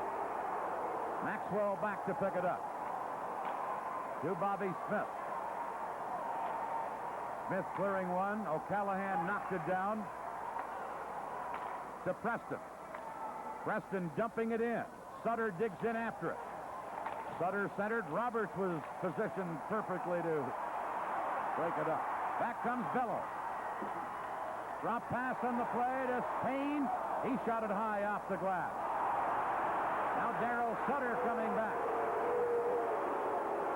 Sutter couldn't get through the defenses. Dan Mandich poked it away. Up and down action here in Minnesota. Lysiak back to Wilson. A drive. He fired that wide. Now Lysiak again. He's knocked down, and Bellows comes back for the North Stars. A 3-on-2 break. Here's Smith to Bellows. Drop pass to Payne. His shot blocked at the defense and cleared then by Wilson to Darryl Sutter. What action here, Gary Green? Well, just some great end-to-end action. Good scoring opportunities, especially by Chicago, but Minnesota really doing an excellent job in their own end zone. Chicago again on the attack. This time shot in by Steve Ludzik. Kurt Fraser into the corner. Dan Mandich tied him up. Fraser got it to Higgins, and now Neil Broughton for Minnesota. Headmanning it to McCarthy. Tom McCarthy's shot deflected off Crossman wide of the goal. Now back to Barrett, a drive, and he shot that just wide. Here's Kurt Fraser. Cleared it, and it's knocked down by Barrett, who shoots it right back in for Minnesota. Non-stop action here. A 3-3 game, the Blackhawks and the North Stars. Tim Higgins tied up on the boards. And finally, play is called. What action here in Bloomington, Minnesota. Folks, this is what the National Hockey League is all about when we have a 3-3 game. And here's your room guarantee. And only Holiday Inn gives you this no excuses guarantee. Everything in your room will be right, or we'll make it right. No excuses. Or that night you stay free. Enjoy your stay. Thank you. You don't get this guarantee from any other hotel chain. Not any one of them.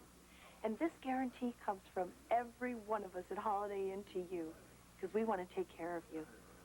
We give you a guarantee, not excuses. How do you like this game, Gary Green? Would you say they're just getting again? Would you say they're getting warmed up for playoffs? If this is a warm-up, Dan, then stay tuned for playoffs.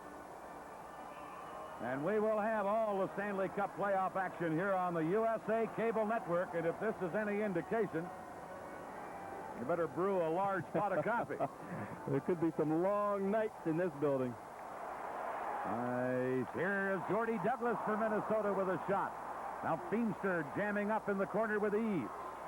Jordy Douglas kicks the puck loose. Chicago now coming up with it, and starting to move out of there is O'Callahan. His pass hopped over Savard's stick, goes all the way down the ice. And an icing call against Chicago. Let me give credit here to Brian Lewis, the referee in this game. I've seen a couple of incidents where the fans watching the game may have thought a penalty should have been called. I think Lewis correctly said, no, that was a dive, and let the play go right on. Well, Brian Lewis, I know this much about him. He's his own man, and he's not going to be influenced by any crowd. And this crowd tonight can be very, very influential, very intimidating as well to a referee. But Lewis has called an excellent game. He's let them play hockey. He's called the infractions that should have been called. From the faceoff, it is Roberts at the left point. Into Jordy Douglas, dropping one back now to Ferguson, now to Brad Maxwell, shooting, Esposito slid across and made the save. Secord drops it back, and O'Callahan feeds Dave Feimster. Now to Jack O'Callahan to Dennis Savard. Here's the speedster Savard. Now giving it to Larmer. Larmer back to Savard, to Al Secord. Secord centered, and unable to tip it in with Feimster. Minnesota come back, but Mike Eaves couldn't knock down the pass. O'Callahan shooting it right back in for Chicago. Maxwell to Roberts. To Ferguson. Ahead at center ice as Jordy Douglas went in, so Mike Eaves just circled back so the play wouldn't go offside. Here's Eaves again. He drops it to Roberts. To Maxwell. Maxwell's long shot wide by several feet. Bobby Smith flips it in behind the goal. Here's Brian Bellows in to get it.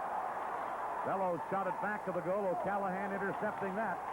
His pass out on left wing, and here is March for Chicago. Into Rick Patterson. Beaupre out of the net to knock it away. And Kurt Giles has it for Minnesota. A pass to Smith out of his reach, and intercepting it is number 6 for the Blackhawks, Bob Murray. Now to Wilson. Ahead to Murray. Drop pass to Bill Gardner. Gardner cutting in, shoots one. A block of the shot by the defenseman, or it was Brian Bellows. No, actually it was the defenseman Mandich who went back down and blocked it. Now Chicago on the attack. Or Minnesota on the attack. A drive fired high and wide. And Chicago flip it to center. Here's Patterson knocking it ahead with a hand pass, and that stops play. For our local affiliates, we'll pause here. You're watching NHL hockey on the USA Cable Network. At the end of the first period, you might remember I came on just as I am now and said Rich Preston would be in our studio. Well, Orval Tessier, the coach of the team, locked the doors and said no interviews, and so we had no Rich Preston. But now, according to the USA Network script that I hold in my hand, Willie Plett will indeed make a visit here to our USA studio at the end of period 2. Willie, of course, added to the North Stars team to add some muscle. And right now, he leads the Minnesota North Stars in penalty minutes. That's all coming your way at the end of period 2 on USA. 4 minutes, 38 seconds left here in the second period, a 3-3 game. I'll tell you, Dan, that Al Trutwig will be stealing the 11:30 spot away from Johnny Carson pretty soon. Well, we knew that a long time ago. Here's the loose puck coming to Crossman. Shoots it around on the boards to Darryl Sutter. Broken up. Hartsburg held it in. Here's Neil Broughton for Minnesota. Broughton back to Fred Barrett at the point. A drive. Kicked out by Esposito as he got his left leg on it. And now Sutter flips it ahead to Lysiak. He got to center, couldn't get any further, and back comes Broughton to McCarthy. And the play goes offside at the Chicago Blackhawk blue line. Well, you know, in this second period, we have seen some earth-shattering hits by both hockey clubs. The tempo, I didn't think could pick up after the first period, such a fast first period. But this second period, we have seen a little of everything. The tempo has been just fast as you could possibly believe. Minnesota have had goals from Willie Plett, Gordy Roberts, and Brian Bellows. Chicago with goals from Rich Preston, Steve Ludzik, and Al Secord.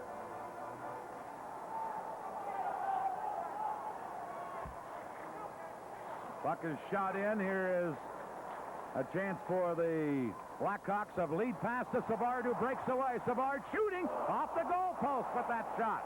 Oh, Savard with a burst of speed got around the defense and then hit the post. Here's Tim Young shooting it in. Willie Plett is there to get it. Centering wide. Comes back to Hartsburg. That shot, Esposito got a piece of it, and Al Secord now has it for Chicago. Here's Secord. Looking for Savard, but breaking it up was Roberts. And Roberts for Minnesota flips it to Platt. The puck comes to center, and Feimster is back for Chicago.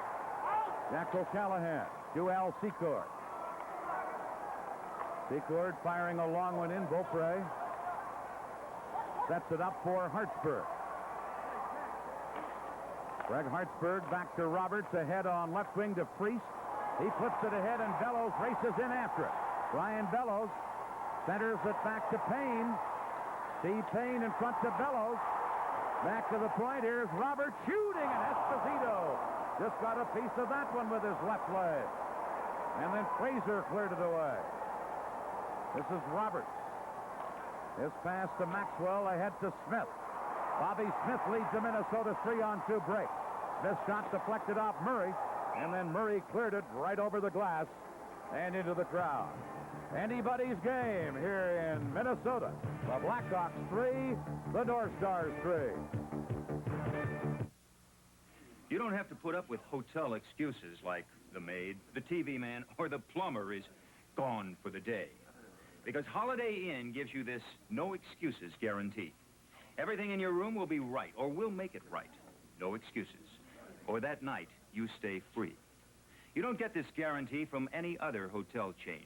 Not one. So, let us take care of you. Holiday Inn gives you a guarantee, not excuses. Well, both of these hockey clubs tonight watched the way in this remaining part of the second period and the third period that both teams utilize their defense. Rather than dump and chase a great deal, they throw it back to the defense, and they both possess defensemen that can handle that puck. Roberts and Hartsburg notably for Minnesota. Wilson and Murray for Chicago. Puck shot in by the Hawks. Here is Roberts. He plays it on left wing to Steve Payne. Payne ahead to Bellows off his stick, and Fox shoots it back into the Minnesota zone. Maxwell for the North Stars. Maxwell almost lost it. Here's Darryl Sutter. Center to Preston. Beaupre slid out to stop Preston's deflection. Now Sutter and Lysiak ran into each other. And here comes Smith to Payne as Minnesota come right back. Payne drops it to Bellows. His shot stopped at the defense. Now Giles over to the other point. Hartsburg a shot. Esposito the save. Rebound is cleared.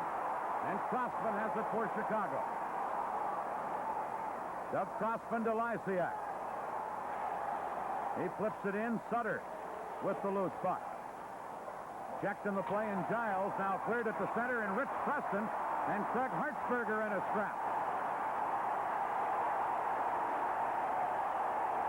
Well, that all fall to the ice. The linesmen come in.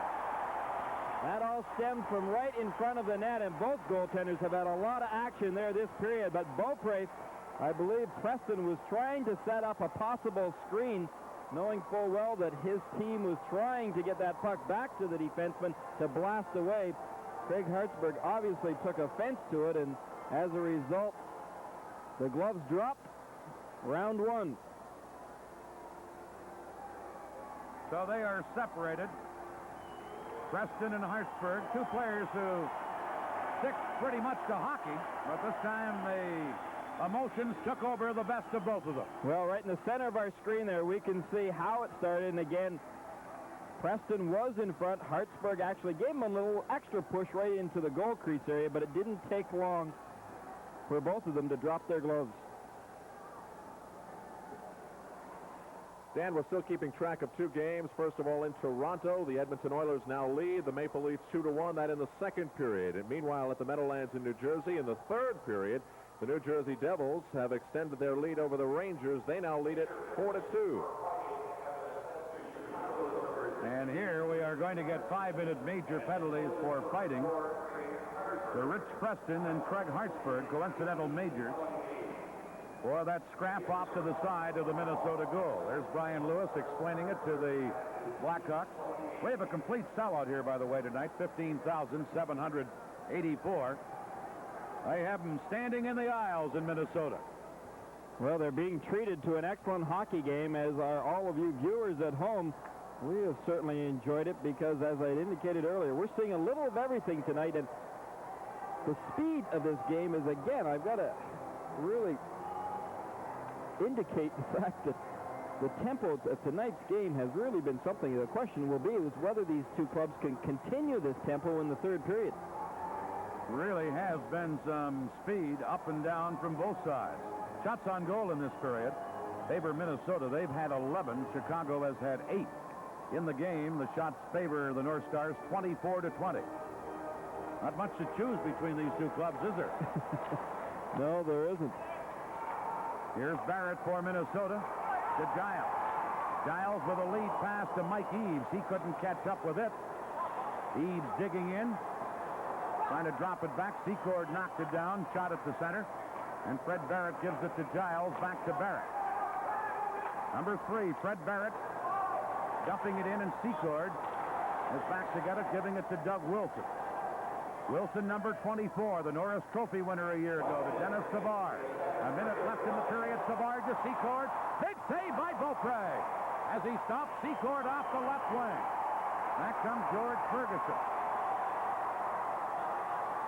Ferguson trying to drop it back, tipped away by Larmer. Now Roberts moving in on left wing. There's Gordy Roberts, centered. Neil Broughton couldn't control it. Roberts again in the corner. Back of the goal, but Doug Wilson gets it, cleared it. McCarthy knocked it down. Tom McCarthy giving it to Maxwell. Wilson blocked out. Here's Maxwell again. Cutting right in, and he shot it wide. Larmer behind the goal for Chicago, couldn't control it. And now Savard fires it out of there for the Blackhawks, and it's going to be icing against Chicago. Well, they say that the puck could have been played. No icing. Back comes Minnesota. Broughton across the line is checked. And now Rick Patterson beats Sutter at center. Just 2 seconds left. Sutter's shot goes high, and the second period comes to an end. Shots on goal in the second period. The Minnesota North Stars had 12. The Chicago Blackhawks had 9. In the game, the shots favor the hometown North Stars 25-21. Coming up in our intermission, the muscle department of the North Stars, and a pretty good hockey player, too, winger Willie Flett, visits with Al Trautwig. After 2 periods of play at the Met Sports Center in Bloomington, Minnesota, it's Chicago 3, Minnesota 3. We'll return right after this. Every player, every coach, every team. All the goals and all the games. The official NHL guide contains 485 pages of information and facts. Order your copy by mail. Send check or money order for $7.95 to NHL Guide, 1221 Avenue of the Americas, Suite 1444, New York, New York, 10020. That's NHL Guide, 1221 Avenue of the Americas, Suite 1444, New York, New York, 10020. You can tell by the crowd at Mike's Place what's on USA Cable Network. Because every weeknight there's a different live Major League sport. Monday it's NHL hockey. Tuesday college football or basketball. Wednesday pro soccer. Thursday NBA basketball. And Friday that's pro boxing. But you don't have to go to Mike's. You can enjoy USA at home. USA Cable Network. Weekend sports every weeknight. Get ready for the Battle of New York this Saturday on USA Special Edition NHL. Last year's Stanley Cup champion Islanders have suffered some setbacks this season, but they're counting on Bossy and Trottier to turn things around in the playoffs. The Rangers have got to find a way to get it together for their postseason push. Check into a very special edition NHL contest, the Rangers and the Islanders. Saturday live at 5 p.m. Eastern on USA. Our coverage will not be seen in the New York area.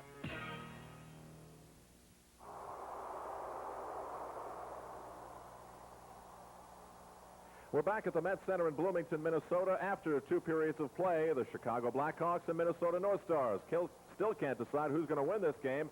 It's 3-3. Back in the USA Network studio, joining me from the Minnesota North Stars is someone who really figured to be a main man in the plans for this year, Willie Flett of the Minnesota North Stars. Willie, the first thing I want to talk to you about is the helmet story. You put it on this week, and now George Ferguson has joined you. All the North Stars wear helmets. What's the story behind your reasoning? Well, probably the main reason is a good friend of mine, Ed Kia, is in, serious condition in the hospital, and, he's a friend of mine. He's got 4 kids, and I'm going to have 3 kids here shortly, and it's just not worth taking a risk going out there. It could happen anytime you're off balance. Somebody hits you into the boards, and you get a concussion, things like that. It's just not worth it, so I decided to put one on. Did your wife enter into the decision-making process at all? My wife has been telling me to wear a helmet for 6 years now, so I finally took her advice. There's an article in the current issue of Hockey News where Fred Shero comes out and says if nobody wore helmets, the players would play a little bit more relaxed and they wouldn't have the hitting. Do you subscribe to that theory at all? Well, if everybody didn't wear a helmet, I don't think it'd be as many high sticks as there are now. It's just like in junior hockey or, minor hockey, kids are forced to wear the mask, and there's more high sticking and butt ending and stuff like that going on than there was before the masks were mandatory. So, he's probably right. If nobody wore a helmet, the guys would be more, leery of getting a stick themselves, so they don't use their own. Well, that's one of those battles that can be bantered back and forth for quite some time. Is it tough getting used to? The first few games was, kind of uncomfortable, but I'm getting used to it now. I've had it on for 4 or 5 games now, and it's starting to feel better all the time. Well, it's no secret that when the Minnesota North Stars acquired you, a former Rookie of the Year and former muscle man is the term that everyone's been using. It's hard to shake that off. Is it difficult coming into a team situation where you're geared for a specific role on the team as you were? Well, I've always played aggressively, so that's never been a problem for me. And I've come here and I'm average 25 goals a year in my career, and I can also score goals. But my main role, they want me around, in case things get kind of rough out there, then I can play when the going gets tough. And, especially when the playoffs are coming now, I've got to be one of the leaders on the team and go out there and play as physical as I can and lead the team in that respect. This is a wide-open hockey game and a very exciting one to watch. How does a player like Willie Plett fit into the North Star scheme, a fast-skating, wide-open hockey team? Where do you fit in?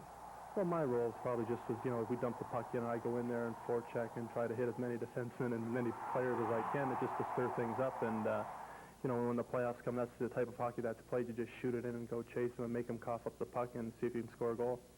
This rivalry between the Chicago Blackhawks and Minnesota North Stars, we've had a lot of comments from Doug Wilson and Tom McCarthy throughout the night. And, of course, we've been talking about it because it is not new, but it has really come into its own this year. What are your feelings about it? Well, there's quite a rivalry there now. Chicago beat out Minnesota last year in the playoffs. I wasn't here, and they're bitter. The Minnesota North Stars are bitter towards Chicago, and it's developing in, quite a rivalry. And it'll be interesting if we play each other in the playoffs, during the playoffs this year, and it's going to be quite a playoff series. Willie, one of the things that almost comes out and slaps you in the face as you flip through the Minnesota Press Guide is born in Paraguay, South America. How did that all come about? Well, I was just a year old when we moved to Canada. My parents were farming in Paraguay, and they decided to go for the better life in Canada, so we all packed our stuff and just moved to Canada.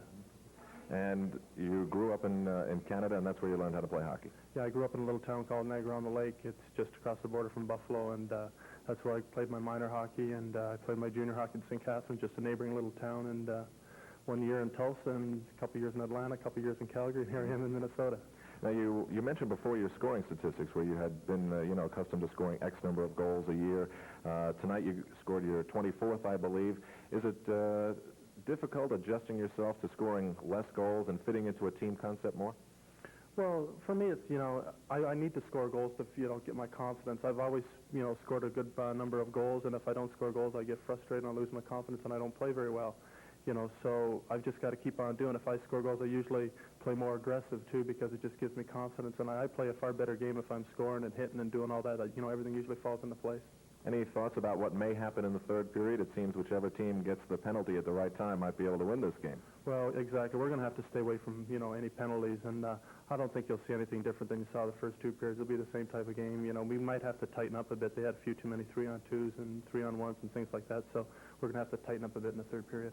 Thank you, Willie, for joining us here in the USA studio. Willie Plett of the Minnesota North Stars, and we have a special gift for you for joining us here in between period on behalf of the people at Emery Worldwide, the official air shipping company of the National Hockey League.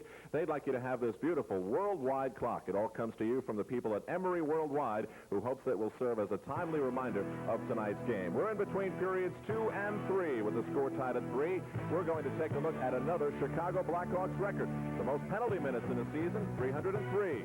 Al Secord, who this year has 139 through 79 games. He's cut down on that quite a bit. Here at the Met Center in Bloomington, the score is 3-3. We will continue our live coverage of the National Hockey League coast to coast on USA right after this.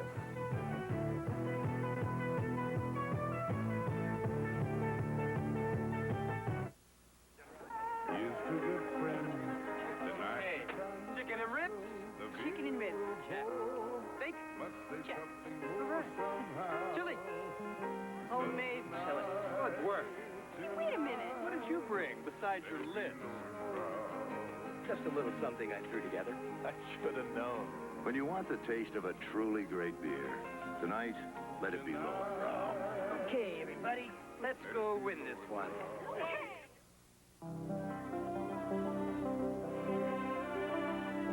Sometimes it's reassuring to know your car will perform well. That's why stunt driver Buzz Bundy relies on mobile detergent gasoline. After all, a clean carburetor performs better. It's as simple as that.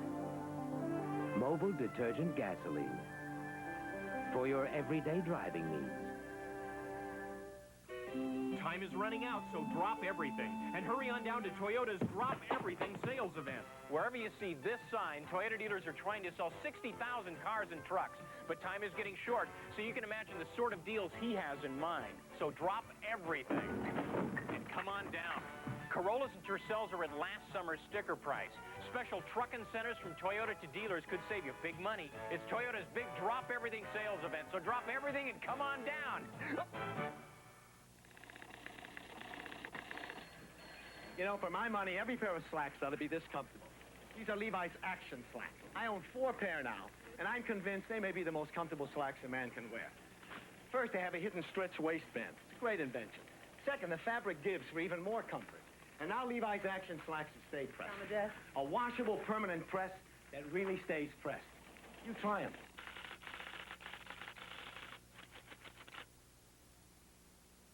When rookie Brian Bellows signed on with the Minnesota North Stars, he was given number 23. That was Louis Nanne's old number.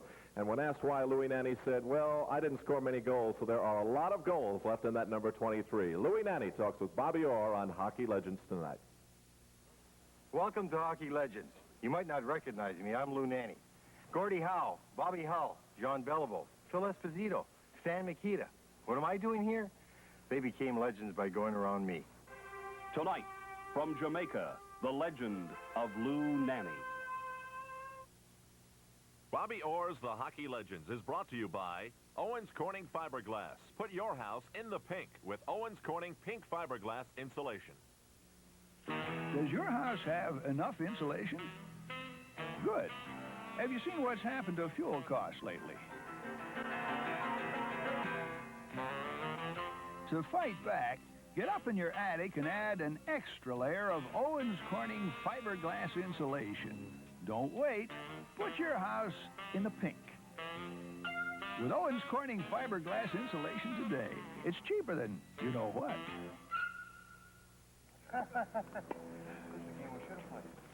You finished juvenile hockey at the Sioux and then the University of Minnesota. Why did you choose that route? Well, kids weren't going to college at that time if they were pursuing a hockey career, but basically I never let myself think that I was going to be in the NHL. My folks really encouraged me to get a college education. They figured that that was the most important thing, and that's why I went to the university, and John Mariucci gave me a scholarship at Minnesota. 4 years ago, we started seeing a great number of university players in the NHL. Do you think that trend will continue? Yes, Bobby, the percentages each year are going up of the kids drafted out of college, and many kids right now are really interested in getting a college degree and playing hockey. Lou received his college degree and as a naturalized U.S. citizen went to the expansion Minnesota North Stars, where he played for 10 seasons under 7 different coaches. Nanne also served as the team representative to the NHL Players Association and sold advertising space in the North Star and NFL Minnesota Viking programs. He was always listening, always learning. Would it be safe to say that the greatest joy of your career has been international hockey?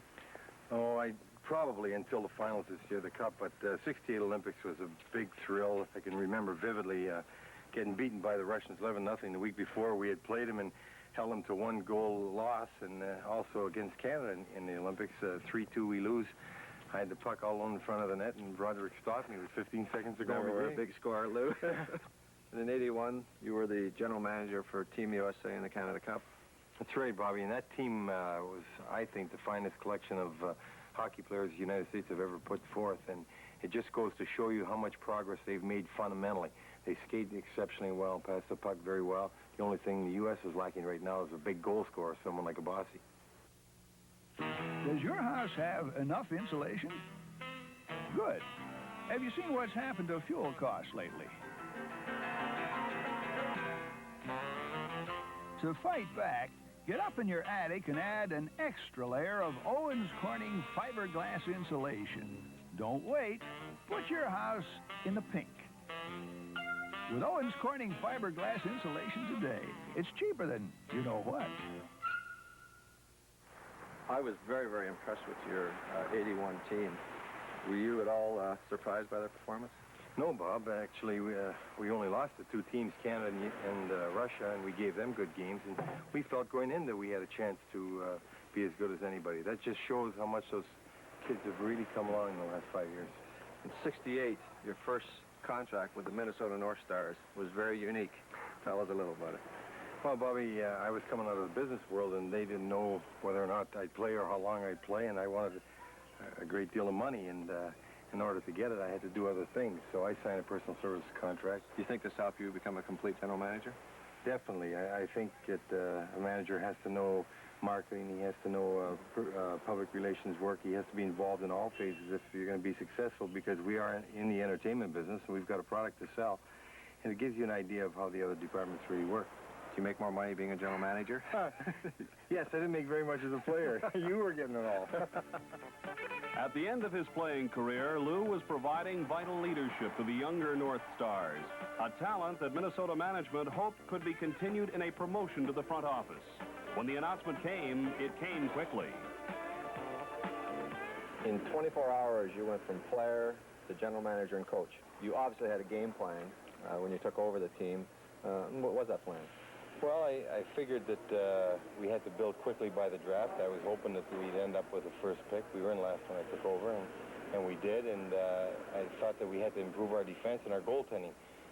We were very lucky to emerge in the offseason with Cleveland, so we got Milosh that immediately picked up our goaltending, and we made some selections in the amateur draft, and in the next 2 years it really improved our defense. What changes do you think are necessary in the NHL? I would get fighting out of the game. I know that that's against the grain of many people, but I really think that that's in the best interest of the game, because athletes are disciplined. They have to be disciplined in order to become professional. They don't allow football players to fight. They don't allow basketball players. And if they take fighting out of the game and say our players can't fight, I think it's going to speed up the game and make it more interesting and exciting. I've been to many games, and I've heard people, the fans, yelling, Lou, Lou, Lou. I really think it's boo, boo, boo. That isn't true, and nobody really knew.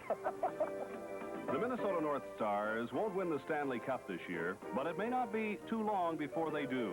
Lou Nanne wants it that way. Hockey is gold. Hockey is hard-hitting action.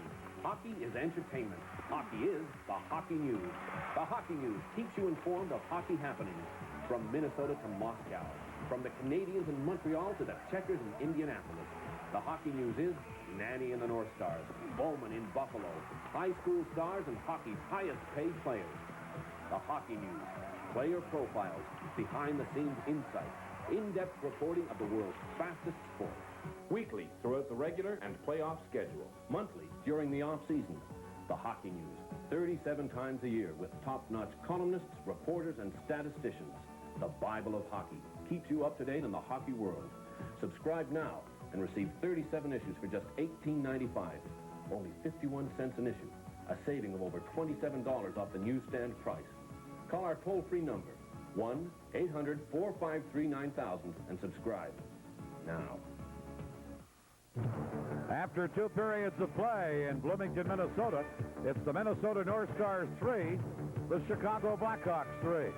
Second period, Brian Bellows on a power play gave Minnesota the lead for the third time in the game at the 32-second mark, but then Al Secord came back to tie it with his 52nd of the year at 1:44 of the second period. Shots on goal favored Minnesota by a margin of 12-9. Here's the Minnesota goal by the rookie Bellows. Well, Bellows really showed some great acceleration here as he really pumped those legs and pushed right by Murray. But again, he showed some excellent strength as well. We'll see it from that second angle. Watch how he protected the puck as he cut in, but got off a great wrist shot right there to beat Esposito. And that was the third power play goal of the game for Minnesota, but the Blackhawks and Al Secord didn't waste any time in coming back.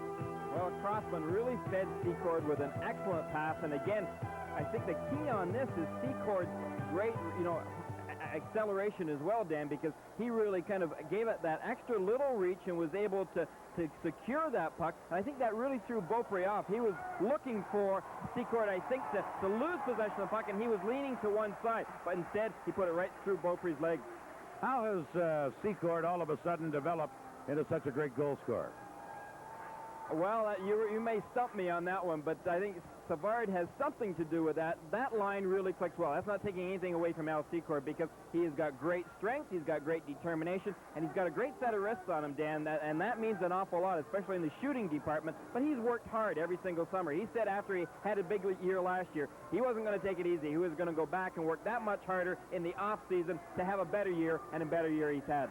And I guess the fact of having a good goal-scoring season last year, continuing on again, the confidence of being a goal scorer would be a big factor. Well, confidence is no question about it. We see that this goal right here. He went to his backhand and was able to niftily put it right between Beaupre's legs. And again, as we take a look at it from that second angle, watch how the puck almost gets away from him. But again, the reach was important. Beaupre came out, made his move, went to the side, and then I think really lost a little bit of concentration as Secord put it right between the legs, and that's a difficult one for a goaltender to stop. Again, the backhand. What do we look for in the third period with a 3-3 game? These teams so evenly matched. All out bedlam, because I think the way that their tempers were kind of getting to a boiling point in that second period. The skating, well, I'll be surprised if it continues, because they've got to be tired after putting out that much effort in those two periods. But again, you said it before the game to some young boy that was up here, who's going to win tonight, Mr. Kelly? You said flip a coin. Let's flip a coin. Want me to flip it right here? You go ahead. Tails. Who's going to win it? Here we go with the third period of a 3-3 game. Chicago leading in the Norris Division by a 5-point margin over Minnesota. After tonight, each team will have only 6 games remaining. That's the situation as we get ready to launch the third period. And you look at Don Beaupre, the Minnesota goaltender, the problem of getting this period underway was a problem with the mesh in behind the Minnesota goal that the linesman was working on. Don't need any holes in the net, that's for sure. You got to make sure all the goals that are going to be scored, if any this period, are going to be good ones. Everything is ready to go now. Third period, a 3-3 game. Shots on goal very even, favoring Minnesota by a 25-22 margin. Here's Doug Wilson for Chicago. Wilson dumping it in.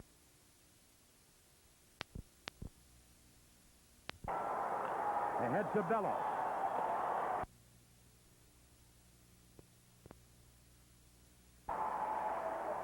Dropping it back, Roberts at the point, held it in with a good play to Steve Payne in the corner. Bob Murray checks him. Now back comes Lysiak. Lysiak cleared it to Rick Patterson. He's checked in the play. Hawks hold it in. Here's Maxwell moving in, shooting one. Esposito the save. Rebound, and Darryl Sutter has it for Chicago. Big save by Esposito there. Here's Sutter. Flipping one in. Bellows knocks it down. He cleared it to center ice, and Doug Crossman takes over for Chicago. Crossman, quick shot. Beaupre the save, and he quickly smothered the rebound. Gary. Minnesota, on the other hand, only has 1 home game remaining after tonight and 5 on the road. So I would think that if Chicago can come out of here, even with a tie, that they should be able to clinch first place when this season ends. We have a final score in from the Meadowlands in New Jersey. The Devils have handed the New York Rangers their second consecutive loss, 4-2. Aaron Broughton had 2 goals for the New Jersey Devils. Meanwhile, in Toronto, the Edmonton Oilers defeated the Maple Leafs 3-1 after 2 periods. Gretzky has at least 1 in that game. There's a shot from the point, handled by the goaltender Beaupre, cleared out on the boards. Larmer holding it in, and now Giles has it for Minnesota. To Tim Young. Young ahead, and now back to the play. A fight as Tim Young moved in. And back inside the Minnesota blue line, a fight is underway, and at center ice, another one about to break out. Don't say I didn't tell you so, because those tempers again at the end of the second period were at, as I had said, a boiling point, and it didn't take long. Only a minute, actually, and 18 seconds. I have no idea who is in this scrap. Well, I know Al Secord is in there, or at least if I don't know for sure, I'd be willing to bet on it. They happened to way back behind the play, and they are hidden from our view. You can see better on your television screen than we can here at the rink because it's on the near side, and they're hidden by the boards. No, I think we were wrong, Dan. I think it's the two linesmen that are into it. That's all we can see right now. Let's see how it develops, and then we might find out who's in it. Now, Secord and Willie Plett started jabbing away at each other, and I would think that they are the two. They are the two. That could be a heavyweight championship fight in the NHL, couldn't it? That it could. You know, they've been playing against each other all night long. Coast-to-coast coverage of the National Hockey League is only on USA. It's Minnesota 3, Chicago 3. I don't want my boy to get hurt. So I gave him an Norelco. It treats him with tender, loving care. Doesn't nip or cut like blades can, and shaves his face baby smooth. He loves his Norelco, because it cuts down whiskers like Mark Gastineau cuts down quarterbacks. Right, Mom. I swear by my Norelco. I wish he wouldn't swear. Rototract razors, tough on your beard, not on your face, from Norelco. Minor penalties to Willie Plett and to Al Secord for slashing, plus 5-minute majors for fighting. Coincidental majors involved, so the teams don't have to play shorthanded just without Plett and Secord. Well, Murray Oliver has elected to stick with that combination tonight of Young, Plett, and Freese up against Savard, Secord, and Larmer. Really, Young's being that of a checking line, but I think the main ingredient was Plett against Secord. Both teams muscle men and certainly very aggressive players. 3-3 the score. Here is Crossman for Chicago, clearing it in. Dan Mandich, number 32, breaks it up and gives it to Giles. Giles losing it to Higgins. Now Chicago, Ludzik centers one. It comes all the way to center. Greg Fox has it there. Fox to Kurt Fraser. Now to Doug Crossman. Over to Greg Fox. Shot it off the board. Mandich intercepts that. Here's the chance for Cicerelli. And on it, then his backhander was stopped by Esposito. Swirling dervish, Nino Cicerelli. Missed the first time, but got it on the swing around, and Esposito had to stop the backhand. Here is number 7, Neil Broughton. Passing it to Dan Mandich. To Cicerelli. Hopped over his stick. Esposito plays it cautiously, and Dave Feimster for the Blackhawks feeds to Lysiak. He dropped it back. Chicago in the act of changing on the fly. Now they have to drop back. Here's Feimster again. Now on the right wing side to Rick Patterson. Broken up, cleared. Back comes Feimster into the zone, but Gordy Roberts knocked it down. Now here's Patterson. Number 26. Brad Maxwell checked him. Number 5 is Brad Maxwell. Moving it on left wing to Smith. Here's number 15, Bobby Smith. Poke check by Darryl Sutter, and then it's shot by Feimster to center. Roberts flipping it right back in. Jack O'Callahan for Chicago. Quickly to Sutter. Headmanning it to Lysiak. Lysiak, a drop pass to O'Callahan, a drive, and he fired it wide as he moved in for the right point. Doug Wilson held it in. To Lysiak, now to Doug Wilson. Right on, and a save by Beaupre. There's O'Callahan shooting. That stopped O'Callahan again, and again Brad Maxwell stopped his shot. And the puck comes right to Jack O'Callahan. He shot it in across the line. The North Stars come right back. Maxwell with a long shot. It's handled by Esposito. O'Callahan clearing one to Patterson. He flipped it to center, and Kurt Giles takes over. To Dan Mandich. Now to Steve Payne, who shoots a long one in. Bounces high in the air off the base of the board. And Darryl Sutter was back to get it. Sutter must have been a center fielder in his younger days. I couldn't find that at all. Bounced high up into the air off the base of the boards, but Darryl Sutter saw it. Kurt Giles shooting it in for Minnesota. This is Jordy Douglas, cleared it behind the net, and Doug Wilson feeds to Peter Marsh, number 17. Marsh taken out of the play and knocked down by Mandich. Now George Ferguson backs again it for the North Stars to Mike Eaves. Marsh in there to check on him. Mandich then cleared it. And here's Savard. He leaves it for Doug Wilson. Now to Savard. Here's the man in motion, Dennis Savard. Broken up, and Mandich has it. Feeding one to Eaves at center. That's knocked down, and Bob Murray feeds Savard again. Savard with a miraculous play to keep it in. Moving right in. Couldn't get the shot away as Broughton had him tied up. And now Tom McCarthy for Minnesota. Number 11, McCarthy. Trying to go around Greg Fox, who took him out of the play. Marsh holding it against the boards, and we have a stoppage in play and a face-off in the Chicago zone. 14:48 to play in the game. The score, Chicago 3, Minnesota 3.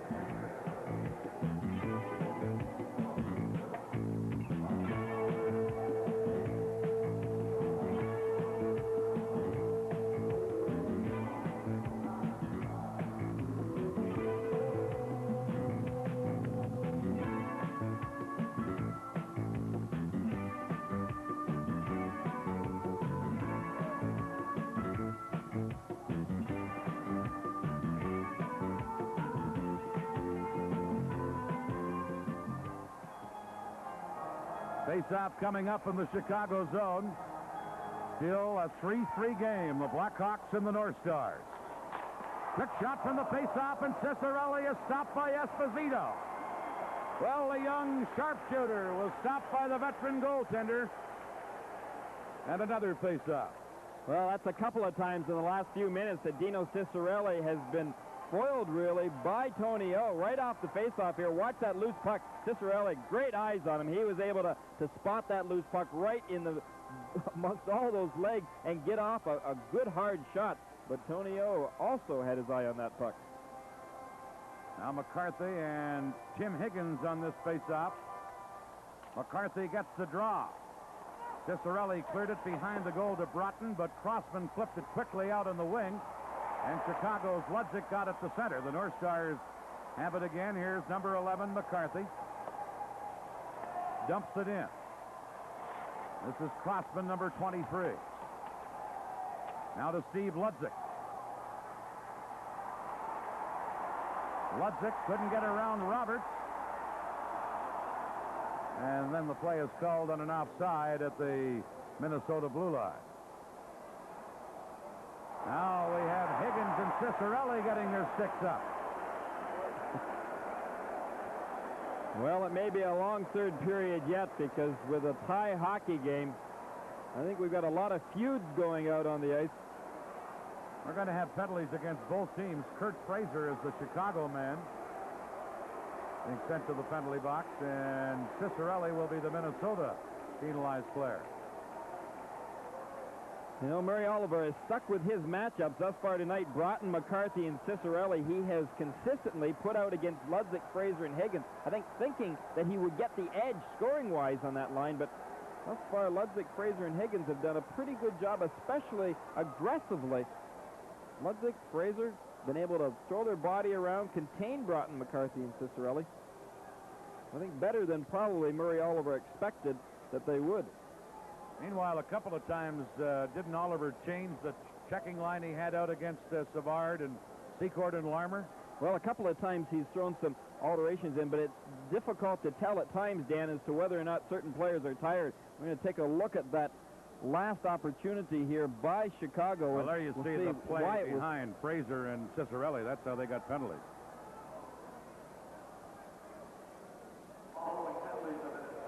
We wait for the announcement of the penalties right now. Kurt Fraser gets a minor for holding.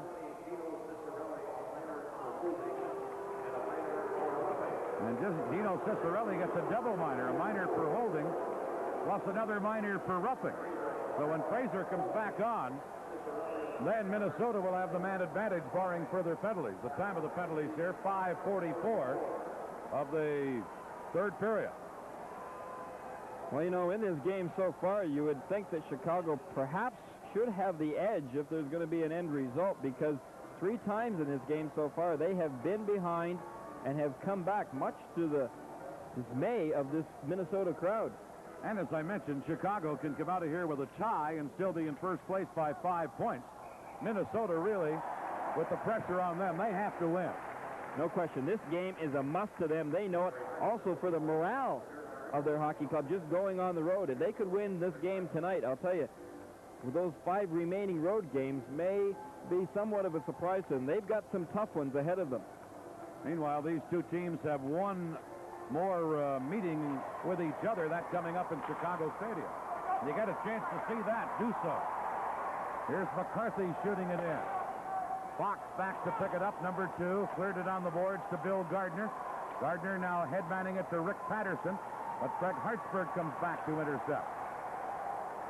Hartsburg gives it to Fred Barrett. Barrett got it to center, but Patterson takes over again for Chicago. Patterson trying to go around the defense, was upended. McCarthy had it, lost it, but Hartsburg was there to cover up. Greg Hartsburg with a pass to Broughton, now back to Barrett. Return to Broughton.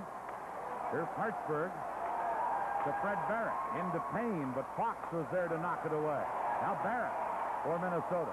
Couldn't get around the defense, and Gardner again for Chicago to Patterson. Patterson's long shot is high off the glass. Beaupre clears it to Neil Broughton. Now to Steve Payne. Beamster tied him up. O'Callahan knocked the puck to Patterson. And the Blackhawks in the red jerseys start to move out of there. Flip to center, Minnesota. Roberts giving it to Maxwell. Here's Bobby Smith. Each team is a man short at this point. Smith to Roberts, now to Maxwell. Back to Smith on right wing. Beamster took him out of the play and then was able to clear the puck. Beamster with a good move to clear it, held in by Maxwell with a drive wide. Here's Payne into the corner. To Maxwell. Unable to knock it down at the point. Kurt Fraser will be back on in 10 seconds, and then Chicago will have the man advantage. Bobby Smith couldn't knock down a long pass, and Lysiak is back for the Hawks. Fraser is back on, and Chicago on the power play. Cicerelli has another minor to serve. Here's O'Callahan. Tried to hold it in, but George Ferguson shot it out of there. Well, this is a big opportunity here for Chicago. If they could score on this power play with 11 minutes to go in this hockey game, it could put them comfortably with that confidence with the edge. This is Sutter, number 27, the Chicago captain. Sutter gets around Ferguson, gets it in front of the goal to Savard. Dennis Savard. Trying to work it free, did to Wilson, a drive. Beaupre, a big save on Doug Wilson's shot. Now Chicago's Larmer shooting one, and Beaupre the save. And Ferguson cleared it out of there.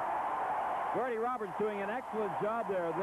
Minnesota's defense really clearing those rebounds. Sutter had a good opportunity, but ended up right on his hand. Roberts knocked them there. There's Chicago on the attack. Sutter into the corner. Now Giles breaks it up, and Kurt Giles, with 45 seconds left in the Minnesota penalty, leads a rush. Mike Eaves was a little over anxious and was in ahead of the play offside on left wing, and now the major penalties against Secord and Plett have expired, so they're available for duty again.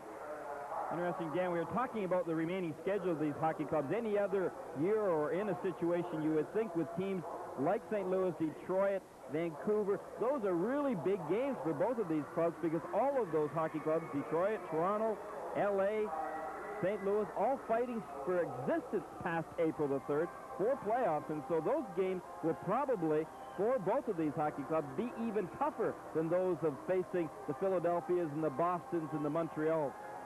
I mentioned the Minnesota-Chicago meeting in Chicago. That comes a week from this Wednesday, March 30th at Chicago Stadium. So one more meeting between these two clubs in regular season play. Giles now dumps it in for Minnesota. The North Stars 3, Chicago 3. As Crossman starts out of there.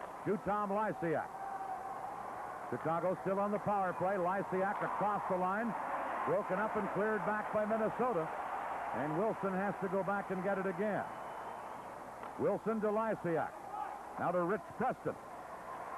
Preston skated off on a good play by Roberts. He's played a strong game all night on that Minnesota defense. You know, that he has. You know, you really have to give a lot of credit. First star thus far tonight goes to the whole penalty-killing unit of the Minnesota North Stars, because they have really shut down the big red machine, the scoring attack of Savard, Larmer, Secord, Wilson, Murray, Crossman.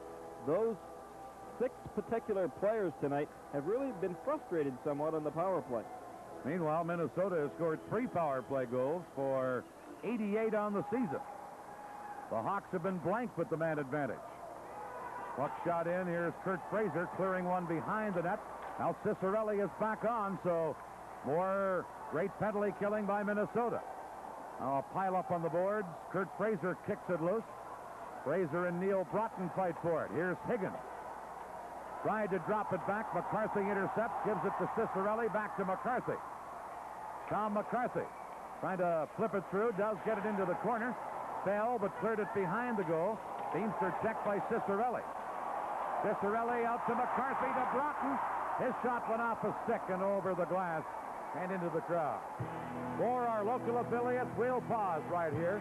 You're watching NHL hockey on the USA Cable Network.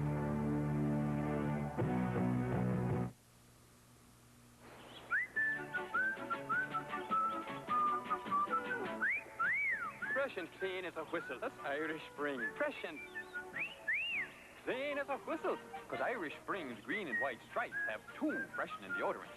2 deodorants for a fresher kind of clean. And a fine, fresh scent. So you're fresh and clean as a whistle. Irish Spring deodorant soap gets you fresh and clean as a whistle.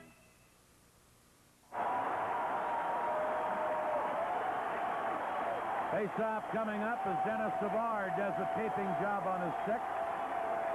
3-3 here in Minnesota, the Blackhawks and the North Stars. Tim Young against Savard, the puck coming loose, and Fox has it for the Hawks.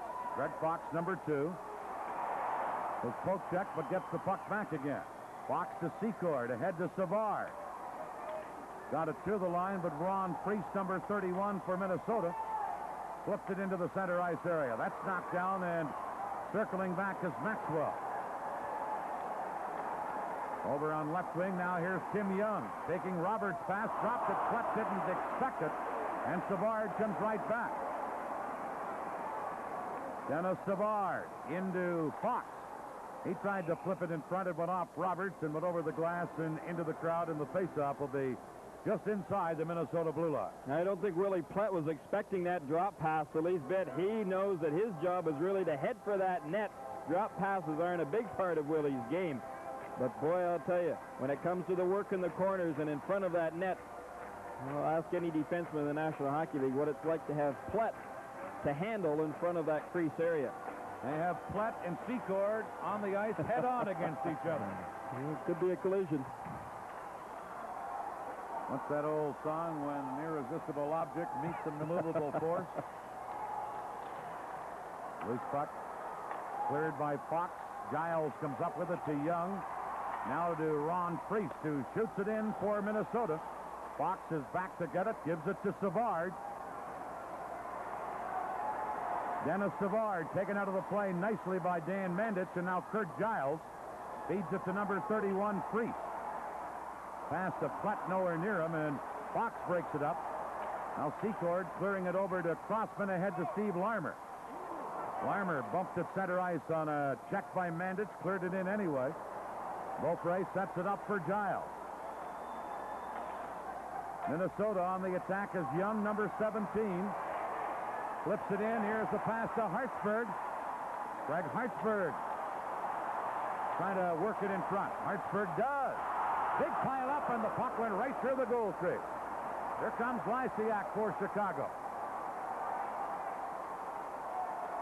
Tom Lysiak shot off the stick and over the glass and into the crowd. And we're down to 7 minutes, 58 seconds left in the game.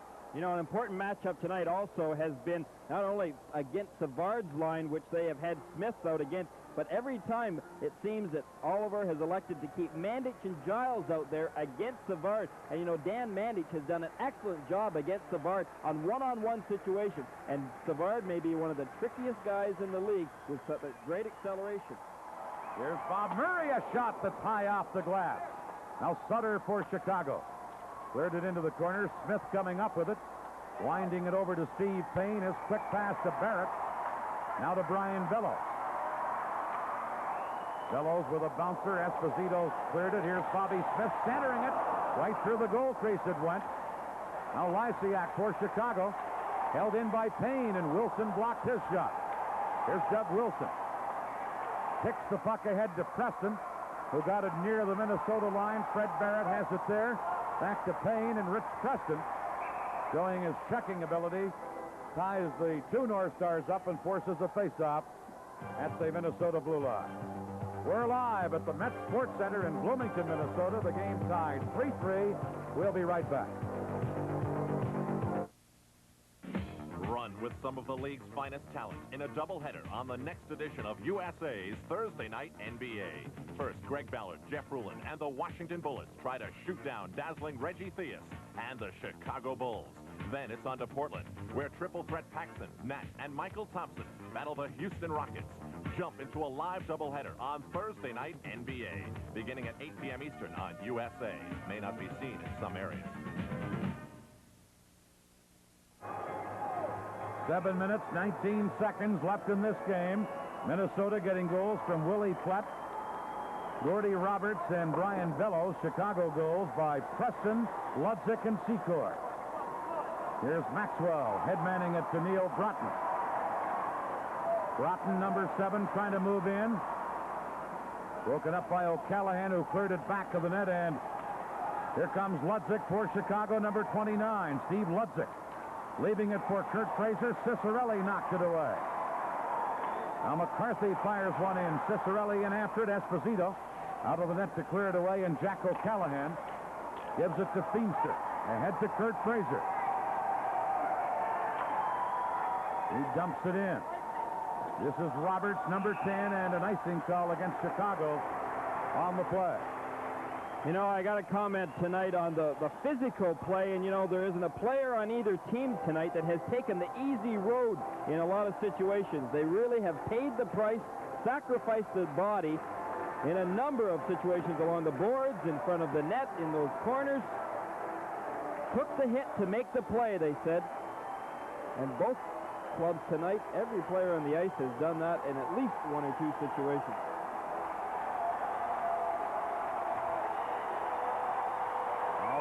Face-off coming up to the right of the Chicago goal. Savard against Young.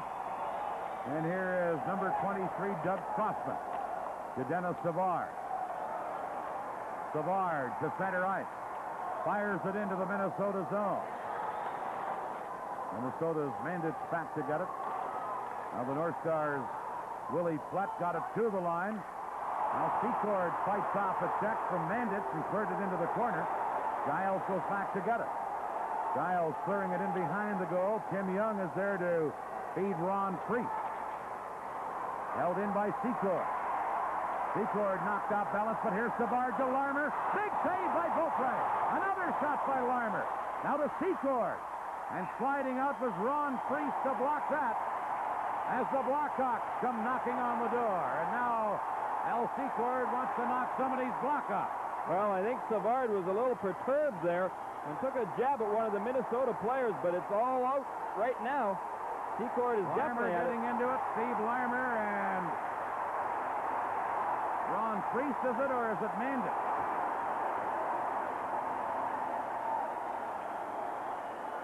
Ron Priest had Steve Larmer in grip. Well, we have Fox and Young in it as well.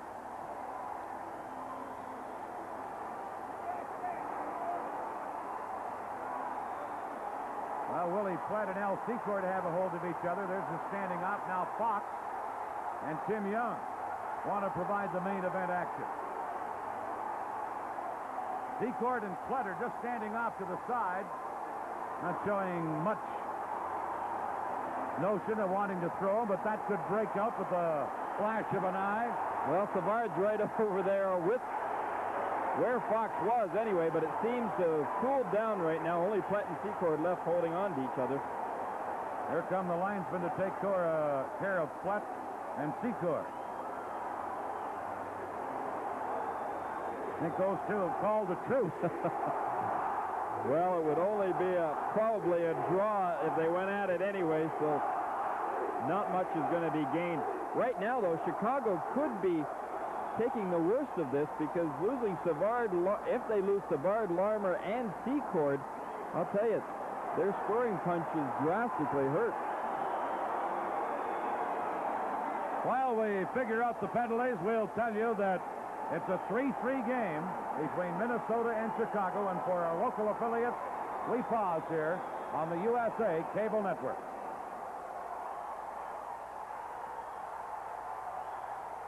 Well, while they sort out that mess on the ice here at the Met Center and figure out who's going to be in the penalty box and who's not, let me tell you what will be happening at the end of the game. We'll be taking a look and talking to our USA MVP and some of the things that he did during tonight's game. Among the candidates, Gordy Roberts of the Minnesota North Stars, Doug Crossman of the Chicago Blackhawks, Tony Esposito, who's made some great saves, Tom McCarthy and Neil Broughton as well. At the end of our game tonight. We have a bench-clearing brawl going now in Minnesota. As just when order seemed to be restored, Dennis Savard got into it with one of the North Stars, and now we have people off both benches and a real Donnybrook. Well, even the players have left the penalty box, which is definitely against the rules, and they are all into it now, but it has started with Savard initially right in front of the Minnesota bench. You might know that with Savard into it, he's going to have all the help from every last player of the Chicago team. Dino Ciccarelli was into it. Was he the one that was in the skirmish with Savard? I don't know. Meanwhile, the scene continues right in front of the Minnesota bench. Well, the people that have the toughest time tonight, without question, besides referee Brian Lewis, are those two linesmen down there, Wayne Boddy and Kevin Collins. They have had one tough evening. Trying to keep up with the pace is tough enough, but breaking up all these fights is really draining on each of them.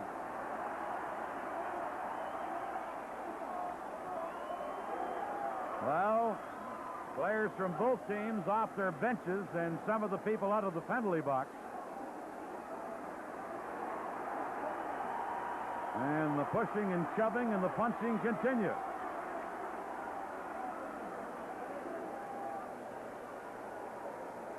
Brian Lewis stands right in the middle of it all, and as a matter of fact is taking some notes. Now Ciccarelli trying to get into it as he was trying to get at Tim Higgins. Ciccarelli has been warded off by one of the linesmen. There you see Tim Young and Greg Fox right there in the players' bench. Well, this is going to take a while to clean up because Brian Lewis may have his pencil and paper out. He needs a calculator because there are gloves scattered all over the ice. Everyone is into it. I don't see the coaches, Dan. Ciccarelli being attended to by the linesman Bonney. Now we have Larmer and Bobby Smith in it. Out of center ice. Smith landed some punches, but now Larmer gets Smith down. And he landed some haymakers. And now the action switches to the other side of the ring.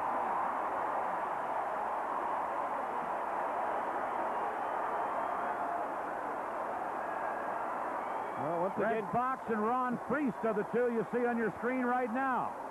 Fox just finished one battle over in the penalty, or in the players' bench. Now he's over at the penalty box area.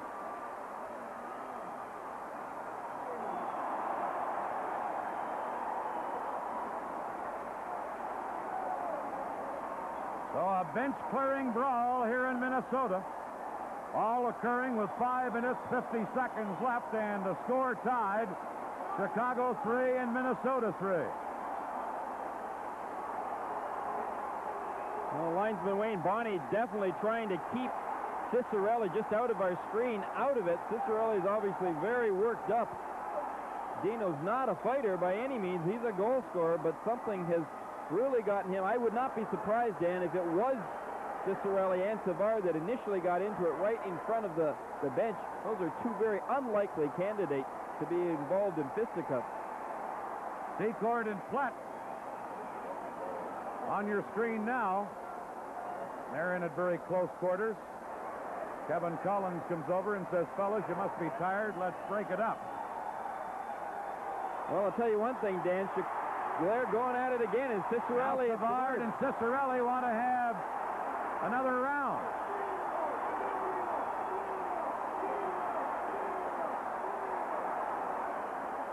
They're just moving from one side of the rink to the other. First at the Minnesota's end zone, then in front of the team benches, over to the penalty box, and now down in Chicago's end zone.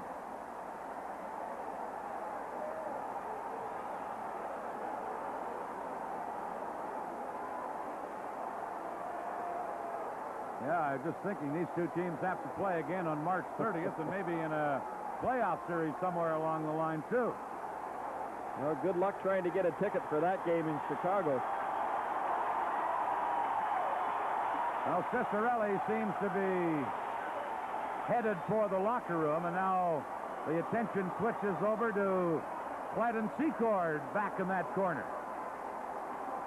Well, I was going to say, Dan, that Chicago were planning on catching a 10:30 flight tonight back to Chicago. I believe they'll be staying over in Minnesota.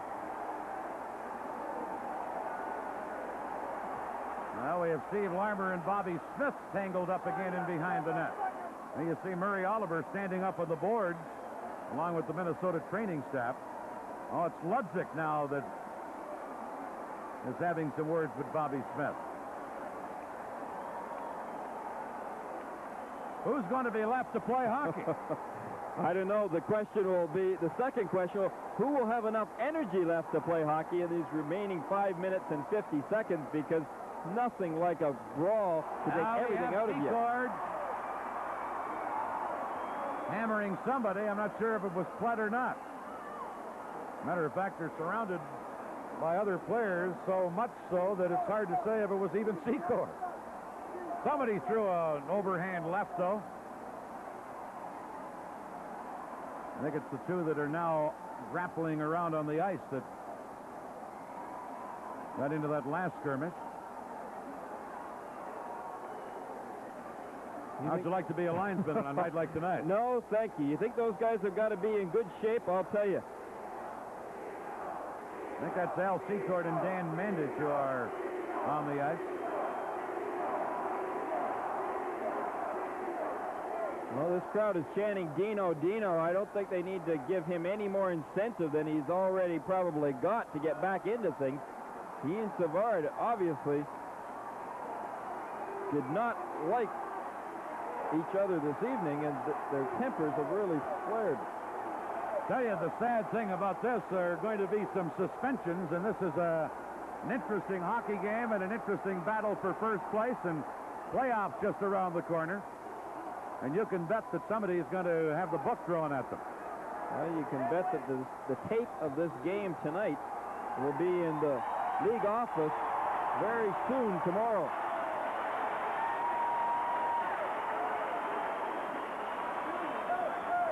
All of this occurring again with 5 minutes and 50 seconds left in the hockey game. And the score tied at 3-3. Minnesota have had power play goals. All three of their goals have been on the power play. Willie Platt, Gordy Roberts, and Brian Bellows. Chicago goals by Rich Preston, Steve Ludzik, and Al Secord. And the man with the unenviable job now is Brian Lewis to sort out the penalties. Well, I'll tell you, that is one job I would not want, because how do you figure out who started what at what end of the rink? There were fights going on all over the place. Everybody should be penalized, but obviously that can't happen for this game to continue. Picking out the main culprits will be a difficult task.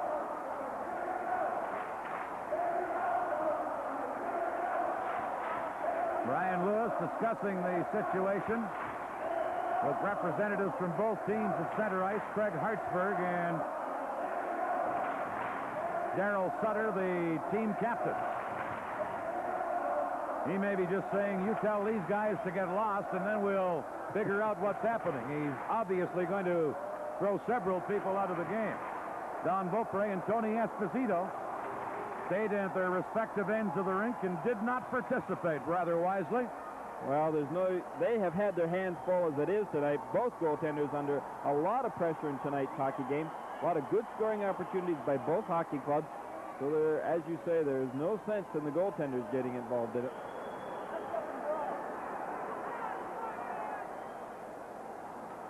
Now you see the Chicago bench. Let's go to our studio and intermission host, Al Southwick. Well, Dan, as if this wasn't enough, next weekend we've got 2 games coming your way on USA. A weekend of special edition NHL is yours, beginning Saturday at 5 p.m. Eastern Time, when the Stanley Cup champion New York Islanders battle their big city rivals, the New York Rangers.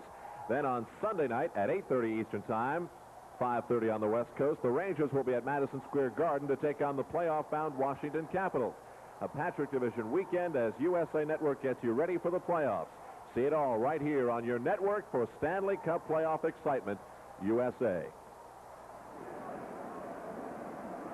So the discussion continues. Brian Lewis, the referee, consults his 2 linesmen over near the penalty box.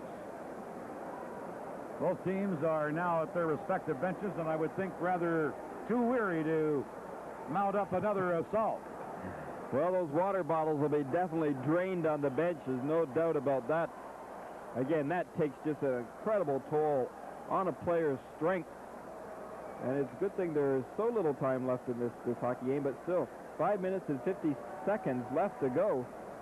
It'll be very interesting as who will really control the play, if any team will, in this remaining time.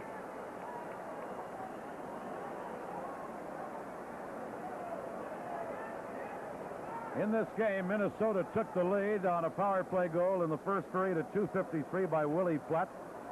Chicago's Rich Preston tied it up on assist from Sutter and Crossman at 4:25. Minnesota took the lead again. This how it all began. Which fight? Well, we see a good opportunity here by, I believe it was Larmer. Larmer stopped once and then hit the side of the net. And then Secord was stopped on a big block of the shot by Ron Priest. Right after that, then, is wind. Say all hell broke out because these clubs will get an opportunity to see, no question about it. We see it now. Cicerelli and Savard started it right in front of the Minnesota bench. 2 goal scorers who got mad at each other. And that's what erupted the whole thing. And then the benches started to empty. Well, maybe it would have helped if both of them had scored a goal tonight. That's what they're used to doing, is scoring goals, but neither Savard nor Cicerelli have been able to put that puck in the net tonight.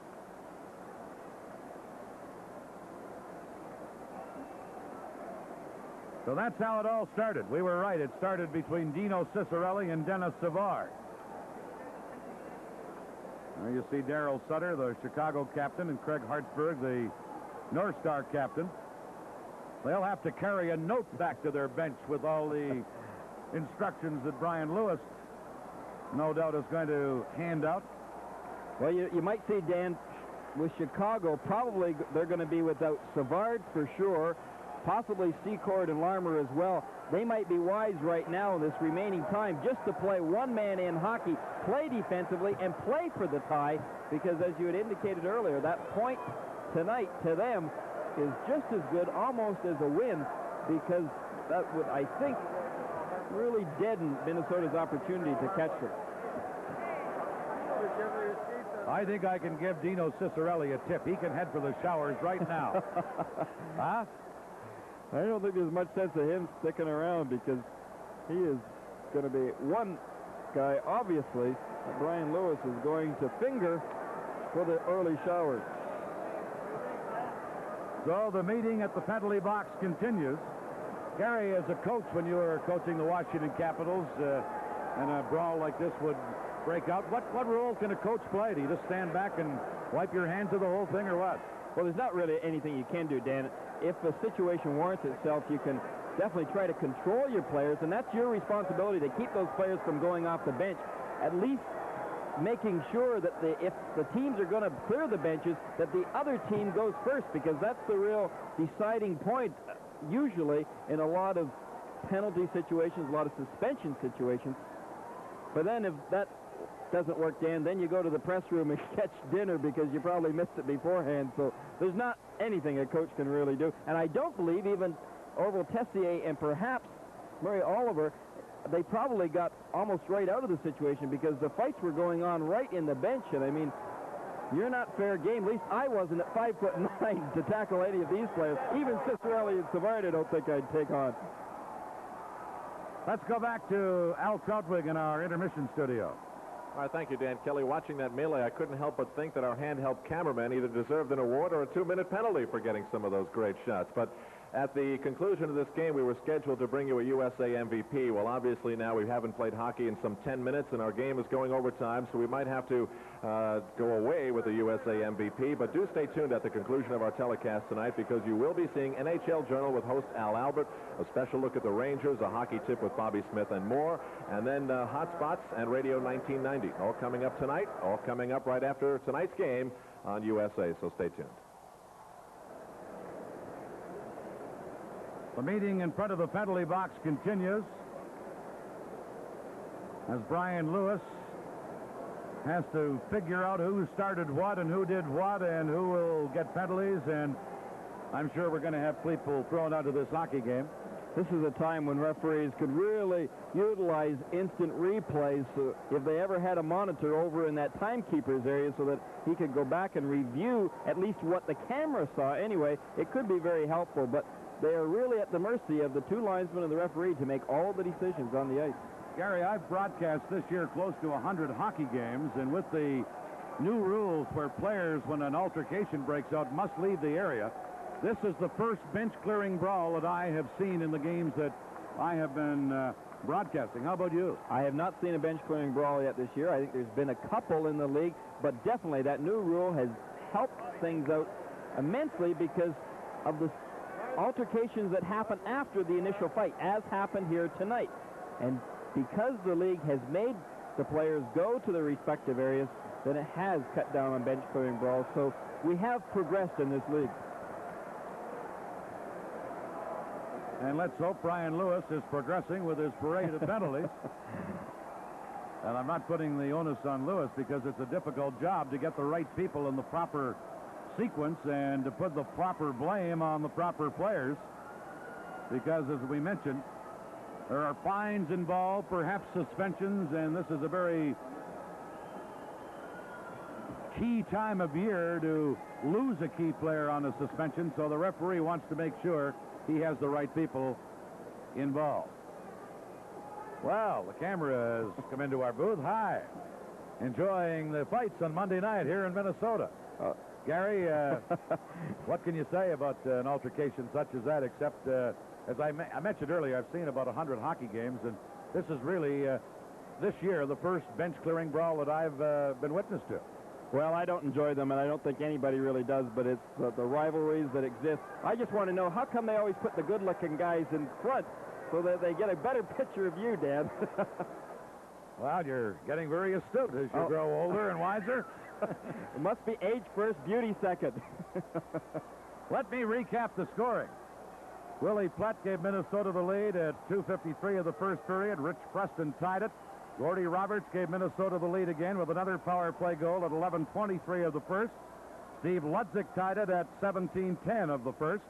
Second period, Brian Bellows, another power play goal for Minnesota at the 32-second mark.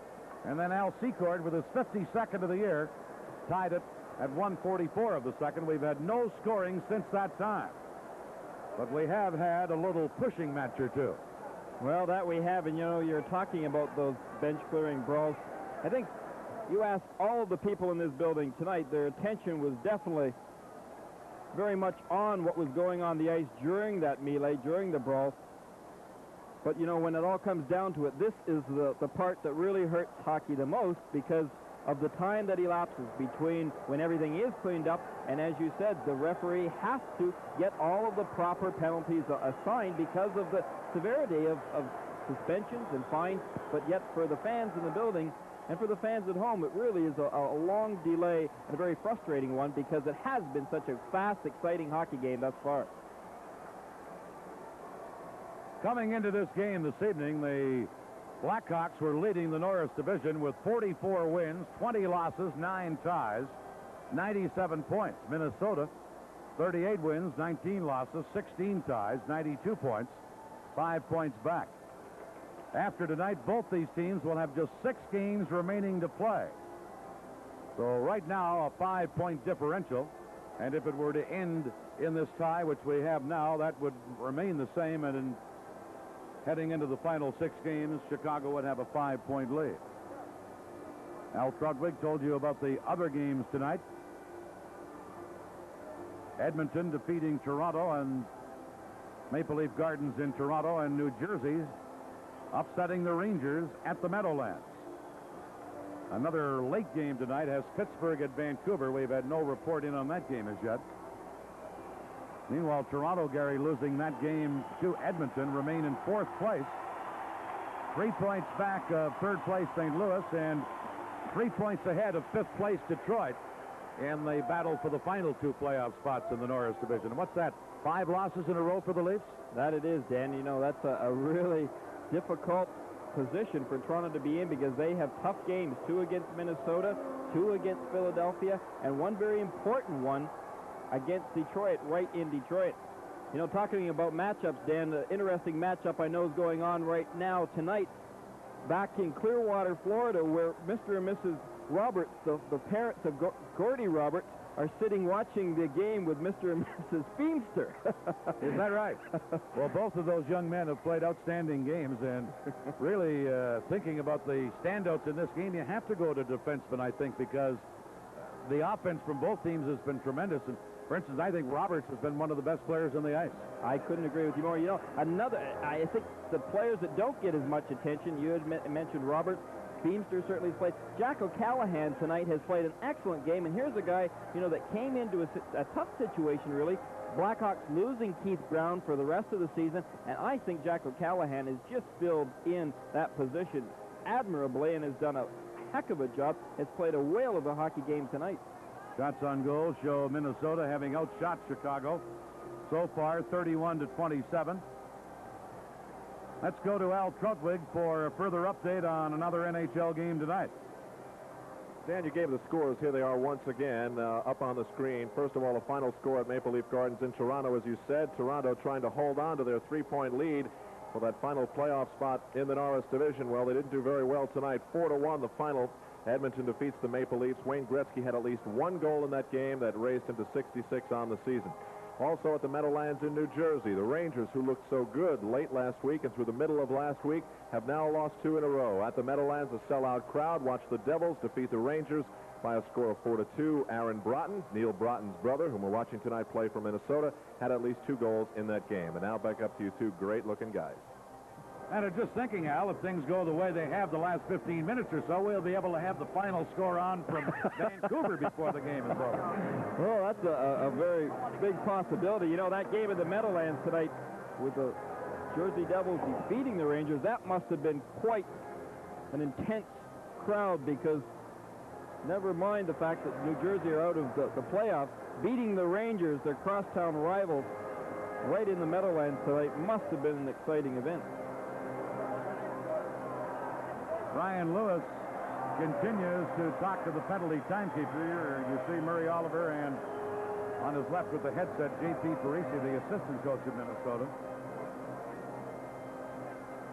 Meanwhile, both teams have gone out and tried to loosen up a little bit as we hopefully will be regaining the momentum of this game, which was going at quite a pace when this altercation broke out. Fans are ready to have the action continue. Yes, they sure are. They're getting a little itchy. You know, you mentioned Murray Oliver. Oliver, since taking over as head coach here, interim may it be, for the Minnesota North Stars, is 15-7-7 in 29 games.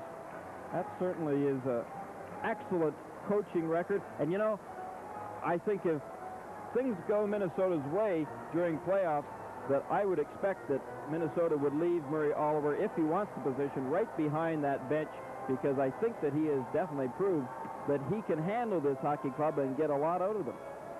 I asked Lou Nanne, the general manager, that the other night. Murray Oliver had been told by Lou Nanne, I think as long as a couple of years ago, that, Murray, you're going to be an assistant coach. You're never going to be the coach of this team because you're too good a buddy of mine. There's Orval Tessier, the Chicago coach.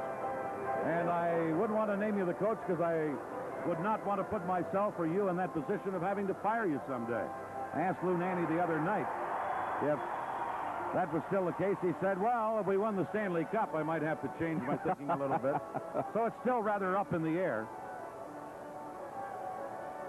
Al Troutwig, what's on your mind? Oh, not much, Dan. I'm just thinking ahead and thinking how busy we're going to be on USA covering the National Hockey League. Except for one or two nights, every single night that there is a playoff game for the battle of the 1983 Stanley Cup, we will be on USA covering the National Hockey League's best rivalries in all four divisions. So as we look ahead to the best of the Norris, Smythe, Adams, and Patrick, you can look ahead to the very finest in playoff coverage in the 1983 Stanley Cup Championship playoffs this year, coast to coast. And Dan and Gary are looking forward to all that traveling. I know they are. And to all that intense action of the Stanley Cup playoffs. This has been very reminiscent of a playoff game here tonight. Well, that it has. You can't help but feel the intensity in this crowd. And I remember the game that we did in this building last year between these two hockey clubs where Greg Fox scored an overtime goal to give his Chicago Blackhawks team the victory in this building. That really put Chicago on their way. And as we heard tonight from Willie Plett, the hatred still exists in the Minnesota locker room for this club, Chicago that is, for doing that to them very unexpectedly. And as a result, the rivalries have grown hotter by the day, and tonight they may have come to a boiling over point. May have. You just watched a did have. Okay, I did. Shots on goal favoring Minnesota, as we mentioned earlier, 31-27. We still have 5 minutes and 50 seconds left to play. And both teams have shown signs that they want to get playing hockey again, and never mind all that stuff that was going on a few minutes ago.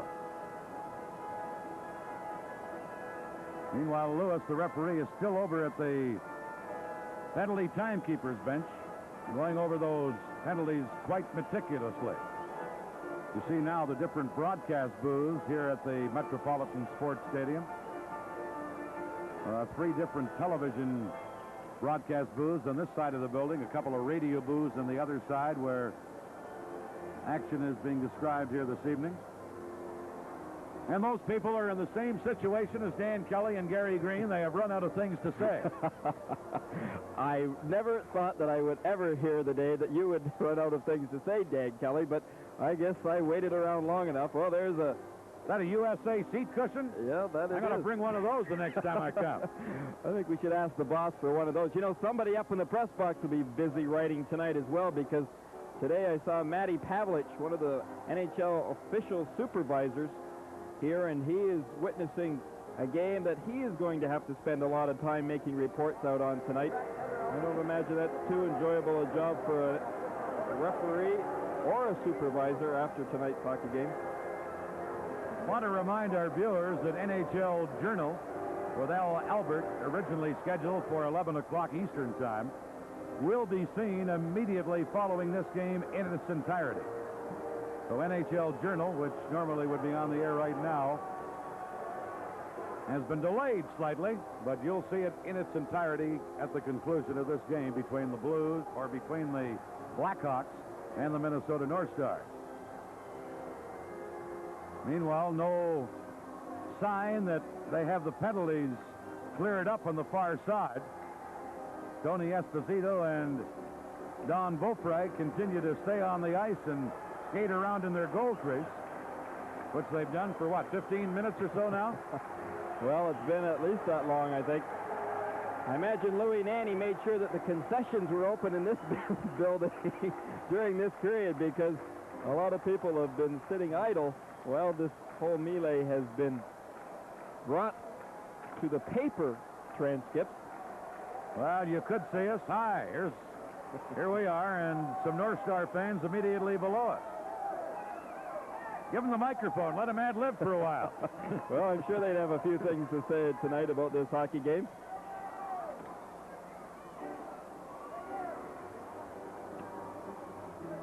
Still, the discussion continues as Brian Lewis explains his decisions in his note work to Craig Hartsburg of the North Stars.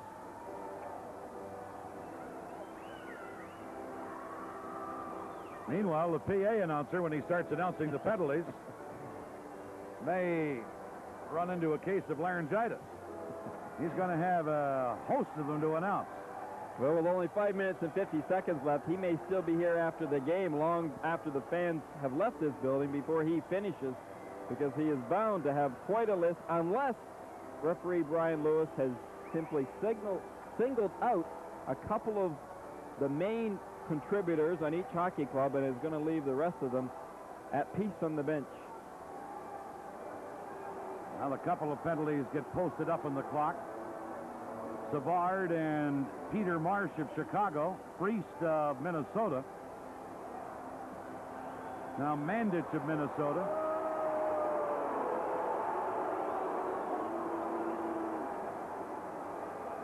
Meanwhile, a sellout crowd here at the Met Sports Center in Bloomington tonight. You know, the interesting thing about this Minnesota club, Gary, they're 8 points ahead of their pace of a year ago, which saw them finish in first place, and yet they're 5 points back of Chicago. And that tells you something of the kind of year the Blackhawks have had. Boy, is it ever. The Blackhawks finishing in 15th place, I believe, last year after the end of the regular season. We remember Chicago so well in playoffs because, as we had indicated, they had beat out Minnesota and then went on and really played a great series against Vancouver after that. But still, they have been a much improved hockey club this year. And I think you hit on a very good point at the opening of our telecast. We've talked a lot about Orval Tessier, and he certainly is a leading candidate for the Jack Adams Trophy as the Coach of the Year in the NHL. Bob Pulford, the general manager, has really done an outstanding job in building and rebuilding this club. Well, he really has. You take a look at some of their younger hockey players like Ludzik and Larmer on their team, and then continue along, and you'll find, you know, that there's plenty of players like Feemster and O'Callahan really that are just fitting into their early years of the National Hockey League. They've got some good balance there with a guy like Lysiak and guys like Fox. I really think Pulford has done an excellent job of putting a perhaps championship team together.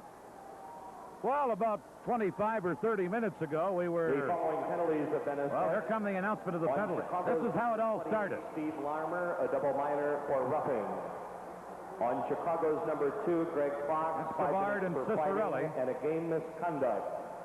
On Chicago's number 18, Dennis Savard, 5 minutes for fighting, a game misconduct, and a gross misconduct. On Chicago's number 27, Darryl Sutter, 5 minutes for fighting and a game misconduct. On Chicago's number 20, Al Secor, 5 minutes for fighting and a game misconduct. On Chicago's number 29, Steve Ludzik, 5 minutes for fighting and a game misconduct, and a minor against the Chicago bench. The following penalties have been assessed against the North Stars. Number 31, Ron Priest, minor for roughing, minor for leaving the box, 5 minutes for fighting, a game misconduct, and a match misconduct. On the North Stars, number 32, Dan Mandich, a minor for roughing, a minor for leaving the box, 5 minutes for fighting, and a game misconduct. On the North Stars, number 20, Dino Cicerelli, a double minor for roughing, 5 minutes for fighting, and a game misconduct. On the North Stars, number 15, Bobby Smith, 5 minutes for fighting and a game misconduct. The time at the penalties, 14-10. Well, there you hear the announcements. Well, I counted 4 North Stars who have been thrown out of the game. Well, Priest, Mandich, Cicerelli, and Smith all have games. Priest added to that has a match penalty. So they are all gone. 4 North Stars. How many Blackhawks got game misconducts?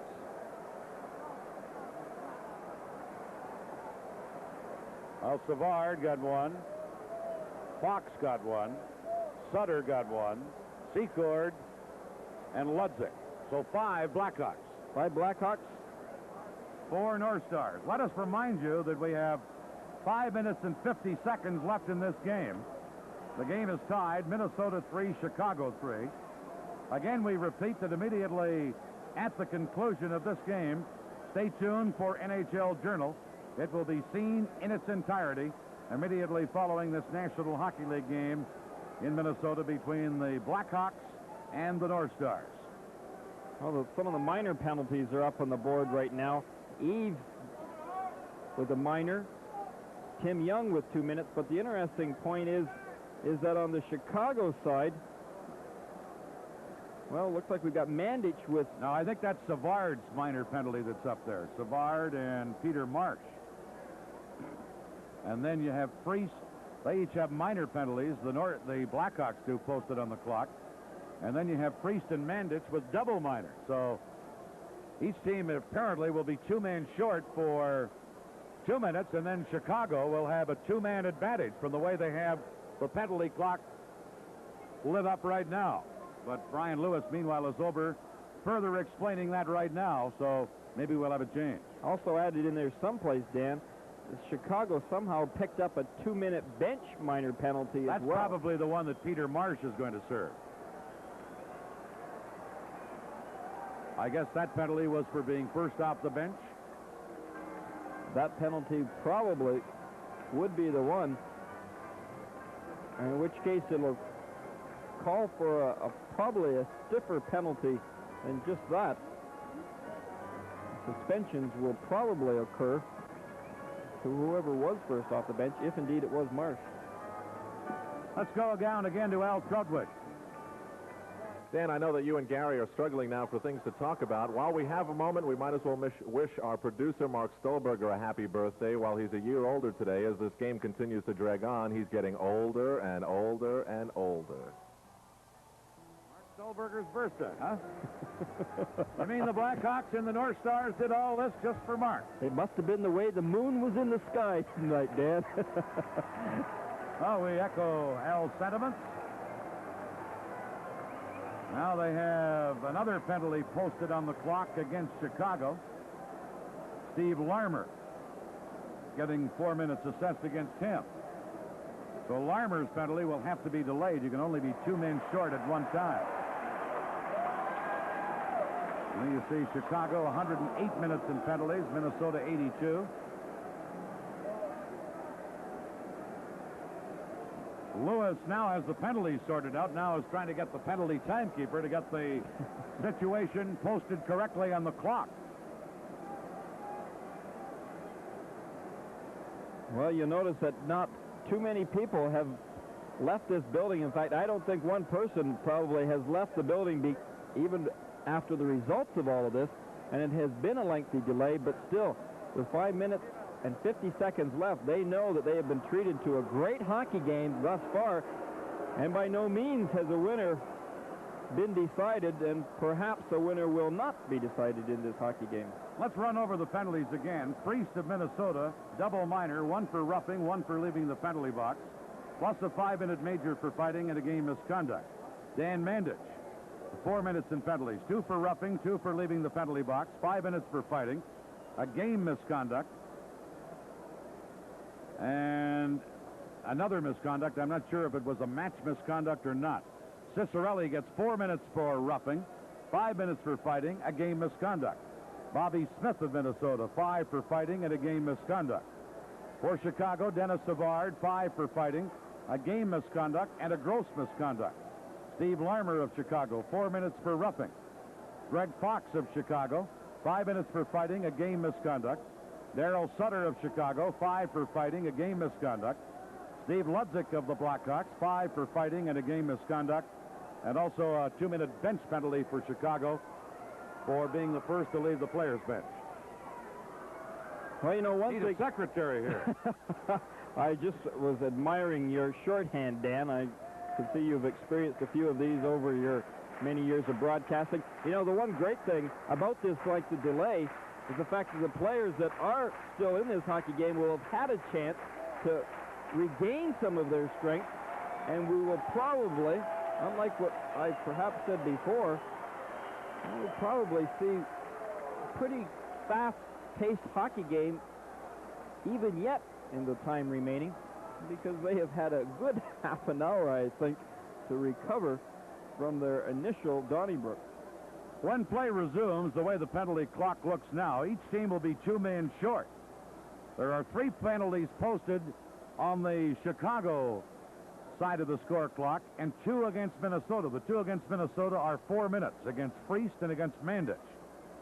On the Chicago side, a 4-minute double minor against Larmer, a 2-minute minor posted against Tim Higgins, who's, I guess, going to serve one of the penalties, and a 2-minute minor against Peter Marsh, which means that eventually, well, let's see what it means. Eventually, Chicago is going to be a man short at the end of it all. Or maybe not, because those penalties, one penalty is going to have to be delayed. I think that's what Brian Lewis is now explaining to the timekeeper and to Hartsburg and to Bob Murray. Well, in the goal-scoring capacity anyway, Chicago losing Savard and Larmer for 4 minutes anyway. Minnesota losing Cicerelli and Smith. It kind of balances off as far as offensive strength goes. Neither team wants to lose those hockey players. All 4 of them very valuable goal scorers. Well, now they have a double minor. Let's watch how it all began, or are we watching an earlier part of the game? Well, I think we're seeing... That was the goal Brian... earlier by Minnesota's Brian Bellows. And then Chicago came back to tie it up in the second period on a goal by Al Secord. Well, that was that pass by Crossman, I believe, to Secord. And again, we're seeing that nifty little backhand that Mr. Secord was able to put between the legs of Don Beaupre.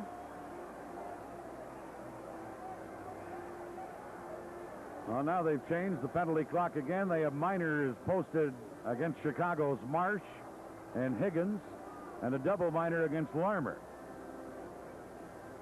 They still have double minors against Minnesota's Ron Priest and Dan Mendich. Those 2 goals we just showed you were the last scoring plays in the game. They occurred back in the second period at the 32-second and 1:44 mark, respectively. We have had no further scoring since then. Well, that seemed like ages ago, Dan, when those 2 goals happened back in the second period. We're talking quite a bit of time ago, because it has been 3 hours and 15 minutes practically that this game has been underway. That's a long time for a hockey game. And what would this delay have started, about 40 minutes ago? It's getting close to that. Anybody put a watch on it when the altercation broke out? I didn't. Don't you bring along any books on trivia or anything, Mr. Kelly, for these possible incidents?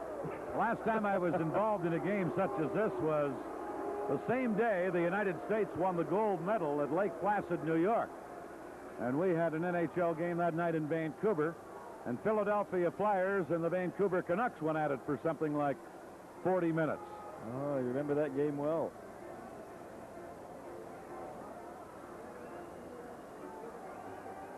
Well, again, Brian Lewis is explaining something over at the penalty timekeeper's bench.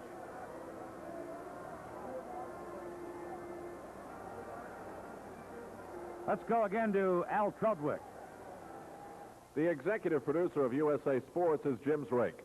Tonight's game was produced by Mark D. Stolberger. Our director, Jim Huff. Our associate producer, Seth Berkman at the USA Broadcast Center. And the production coordinator for USA Sports is Barbara Travers.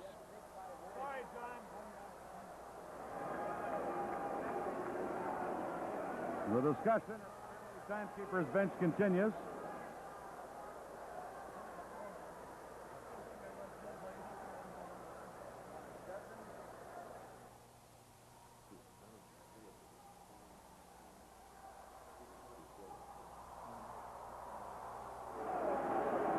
Well, now they have 3 double minor penalties posted against Minnesota. We have only 5:50 left in the game. Meanwhile, to get to those third penalties are going to be the tricky situation because they are going to have to be delayed penalties. A team can only play 2 men short. So the third penalty against each team will not begin until the first 2 have expired. Apparently, we're ready to resume, and here's the situation. Single minor penalties against Chicago on the clock of Peter Marsh and Tim Higgins. A double minor, which will be delayed against Steve Larmer. For Minnesota, double minors, that means 4 minutes to Ron Priest, to Dan Mandich, and now also to Dino Cicerelli.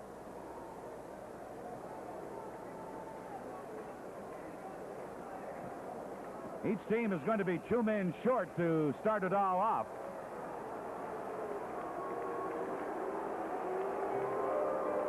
So there'll be plenty of wide open spaces out there now. Each team will start off 2 men short.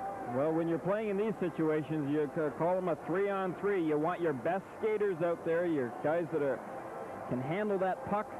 And that's when the coach has a very big, difficult decision to make because you don't want them out there too long, 40 seconds at this point. 3-3 the score. Remember, NHL Journal comes your way immediately following this game. Each team 2 men short. Here is Neil Broughton for Minnesota. Knocked down by Doug Wilson on the play. Van Fowler about that and back for the Blackhawks. Number 12, Tom Lysiak, trying to flip it through to Bob Murray, but Gordy. And now he feeds Broughton. He couldn't catch up with it, and it's cleared over by Wilson near the Minnesota line. Brad Maxwell starts back. Maxwell to Broughton. Broughton trying to make a play. Murray ties him up, and Lysiak gets the puck. Each team is 2 men short at this point. Puck back in the Minnesota zone. Roberts coming up with it. Bill Gardner tying him up, and now Brad Maxwell has it for Minnesota. Maxwell moving in, shoots, he scores! Maxwell with a low slap shot, and Minnesota has taken the lead.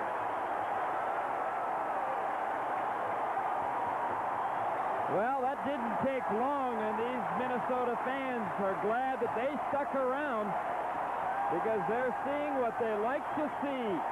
Maxwell with that long shot beating Esposito. And again, take a look at it from another angle. Just over the blue line, Maxwell winds up and catches that bottom left-hand corner on Tony Esposito to give Minnesota a 1-goal edge. Here comes Bill Gardner right back for Chicago, but he's checked from behind. And Brian Bellows comes to center for the North Stars. Bellows, number 23, centering one. Gardner was there to intercept. Each team 2 men short. That was the situation when Maxwell scored. Now Crossman for Chicago across the line, broken up, and Hartsburg knocked it down, but the play was offside at the Minnesota blue line. And that's where the faceoff will be. 40 seconds left in the minor penalties. To Chicago's Marsh and to Higgins. 2 minutes and 40 seconds left in the penalties to Priest and Mandich of Minnesota. The scoring play, Maxwell is 8th of the year from Roberts. 14:58 here of the third period of the time. 4-3 Minnesota lead. Roberts for Minnesota to Maxwell. Maxwell, who scored that long slap shot goal from just inside the blue line, clears it in. Now Roberts coming up with the puck. Gordy Roberts. He's knocked down. Roberts centering to Maxwell. Maxwell scores! No! Apparently not. It hit both goalposts, apparently. I thought Maxwell had put it in. But apparently it hit one post and then hit the other. The red light did not come on. Now Crossman shoots, and Beaupre just got a piece of that. Now Chicago have a man back on the ice. So the Hawks have a 4-against-3 power play as Marsh came out of the penalty box. Chicago on the attack and on the power play. Lysiak dropping it to Murray. Back to Lysiak. Over to Doug Wilson. Wilson centered. Murray just failed to tip that in. Lysiak into the corner to Rich Preston. Preston centered one. It's tipped away by Minnesota. Lysiak getting it again. Back to Murray. Murray had trouble with a bouncing pass. Bob Murray again. To Tom Lysiak. Back to Murray. Lysiak to Wilson. A shot. Beaupre, a pad save. And Neil Broughton cleared it back of his own goal. Here's Gordy Roberts, who has skated miles for this Minnesota club tonight. Held in by the Hawks. Lysiak. Back to Murray.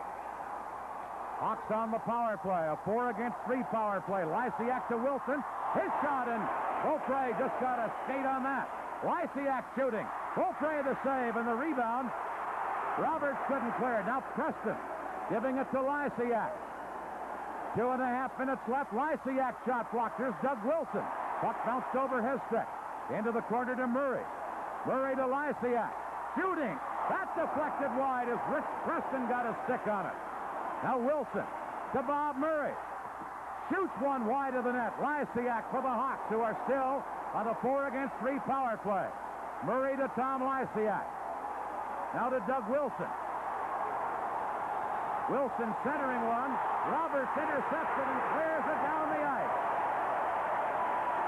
We're down to less than 2 minutes to play. Murray back to get it. To Doug Wilson. Now at center, and now Minnesota's one of their penalized players comes back on. Namely Steve Payne, who was serving one of the penalties. So each team is a man short and will be for the rest of the game. The Hawks drop it back. Crossman moving in from the point. Centers to Preston. He missed it. Doug Wilson shoots. Beaupre to save. And Minnesota come back. On the attack is Payne. Shoots. Esposito the save. Another shot, and Esposito stops that. And now Doug Crossman has it. Well, the lull has boomed into some excitement, hasn't it? Oh, what great action we're seeing here. Who would have believed it? Here's Kurt Fraser for the Hawks. Center to Feimster, knocked away. Fraser again, upended at the side of the goal. And now back comes Young on a 2-on-1 Minnesota break. Centering one, broken up by the defenseman Crossman. And now Chicago coming back with the puck, and now we'll get a penalty against Young. He tripped Bill Gardner. And with 47 seconds left, the penalty against Young. And Chicago, trailing 4-3, will get a power play chance before it's over. Well, I'll tell you, Chicago had plenty of opportunity when they did have that power play. Let's take a look at that penalty. No question about it. Billy Gardner was pulled down from behind. Referee Brian Lewis decided that one was going to be called for sure. But Chicago had just time after time opportunities well on that power play in Minnesota's end zone. But some great efforts there by the Minnesota players. Gordy Roberts, as you had mentioned, skated miles out there. Broughton doing an excellent job. And Beaupre really was sharp. Again, a reminder, as we look at Tim Young in the penalty box, that's going to mean that Minnesota will be 2 men short. And Chicago will only be 1.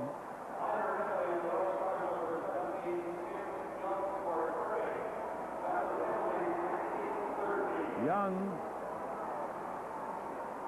is in the penalty box, so Chicago now has called a 30-second timeout. Minnesota is going to be 2 men short for the rest of this game. Chicago only 1. We remind you that at the conclusion of this game, stay tuned for NHL Journal, which will be seen in its entirety. That's after this North Star Blackhawk battle in Bloomington, Minnesota. NHL Journal will be seen in its entirety. Well, you can bet that Tony Esposito, as soon as the Blackhawks have got good, clean possession of the puck, will be heading to the bench in favor of that extra attacker still. Chicago with 47 seconds left. No, it's a very crucial time for them. They cannot let Minnesota have these 2 points tonight. A standing ovation here for the North Star penalty killers. Eaves will be the only forward. Maxwell and Roberts on defense. Chicago with a 4-against-3 power play will have Lysiak, Preston, Wilson, and Crossman. And the Hawks get it as Wilson comes to center. Clearing it in on right wing to Preston. Preston right in on goal. Couldn't get the shot away as Maxwell and Eaves tied him up. Now Esposito is off, and the Hawks have an extra attacker on. And a big defensive play there by Maxwell and Mike Eaves. Rich Preston was in the clear. Well, it was a great one. Wilson having fed Preston with that puck. Preston really doing some fancy dancing here. The way that he cut in and was still able to keep control of the puck. But as Dan mentioned, great defensive effort there by Minnesota. Beaupre also played it very well, didn't commit himself, and followed that puck straight across. Now Minnesota calls its 30-second timeout. We have 36 seconds remaining. The faceoff is going to be in the Minnesota zone, with the North Stars leading 4-3. After the long delay because of a bench-clearing brawl, with each team 2-man short, Brad Maxwell scored from Roberts at 14:58, here to give Minnesota the lead, and that's the lead they're going to try and hold on to. If Minnesota goes on to win it, they would cut the Chicago first-place lead down to 3 points, and each team would have 6 games remaining.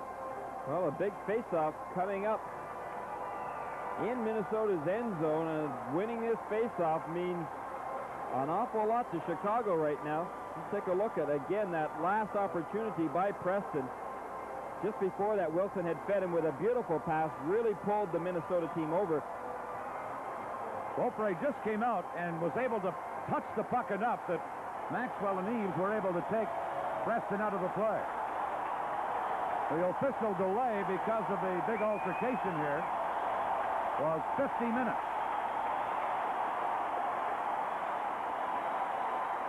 Once again, a reminder to our viewers on USA, coming up after the game, completely NHL Journal, Hotspots, and Radio 1990. That's all in its entirety after our game here in Minnesota.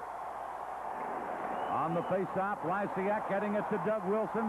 5 attackers for the Hawks, and on a power play, Wilson shoots off the goal post. And Eaves has the puck.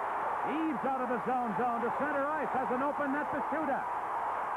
Mike Eaves shoots, hit the goal post at the other end. And back comes Chicago. Preston to Murray, 15 seconds left. Into Lysiak. Tom Lysiak behind the goal. He's knocked down.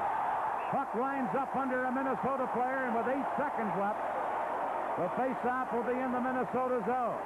How about that? A goal post hit at one end, and then Eaves comes up and hits the post with an open net. Well, Eaves could have put it all away for Minnesota, but again, that goal post got in his way. Lysiak winning a big draw right in Minnesota's end zone, and he will be taking this face-off once again.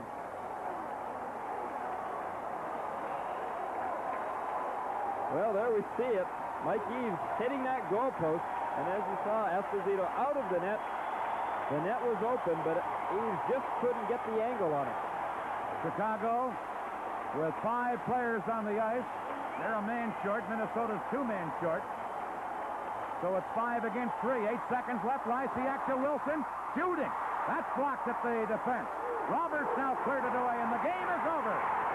And the Minnesota North Stars defeat the Chicago Blackhawks in a wild one here in Bloomington, Minnesota, 4-3. The winning goal coming from Brad Maxwell. Shots on goal in the game were dead even on the night. Each team had 34. And Minnesota with a victory. Now with 94 points, just 3 back of pace-setting Chicago in the Norris Division. The final score here, Minnesota 4, Chicago 3. We'll be back right after this. Here's to good friends. Tonight is kind of special. So long, fellas. Hey, Jim, how you doing? I'm hot, cold, thirsty. Call me a cab. 10 minutes to have you back at the lodge. I can't make it. 10 minutes to have you back at the lodge drinking a Lowenbrow. I can make it. When you want the taste of a truly great beer, Tonight, let it be Lowenbrow. Where would I be without you guys? Probably still out there in the snow somewhere. Starting right now, you'll want to drop everything and hurry on down to Toyota's Drop Everything sales event. Whenever you see this sign, Toyota dealers are trying to sell 60,000 cars and trucks, but time is running out, so you can imagine what kind of deals he's ready to offer. So drop everything and come on down. Special truck incentives from Toyota to dealers could save you big money. Corollas and Tercels at last summer's sticker price. It's Toyota's big Drop Everything sales event, so drop everything and come on down. No, not that! The Minnesota North Stars had to win tonight, and they did. The final score at the Met Center in Bloomington, Minnesota North Stars 4 and the Chicago Blackhawks 3. It's tight in the Norris division. Tonight's game is brought to you by Lowenbrow. If you want the taste of a truly great beer, there's really only one tonight. Let it be Lowenbrow. By Mobile Detergent Gasoline. It treats dirt like dirt. By Toyota, who reminds you that it's a good feeling to buckle up for safety. And by Levi's Menswear, makers of Levi's Action Slacks. This has been a sports presentation of the USA Cable Network.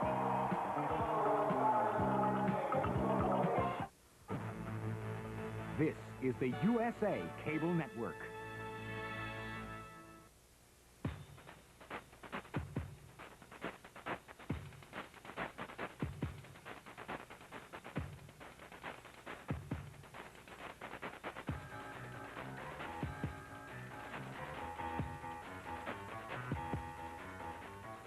USA Network presents NHL Journal.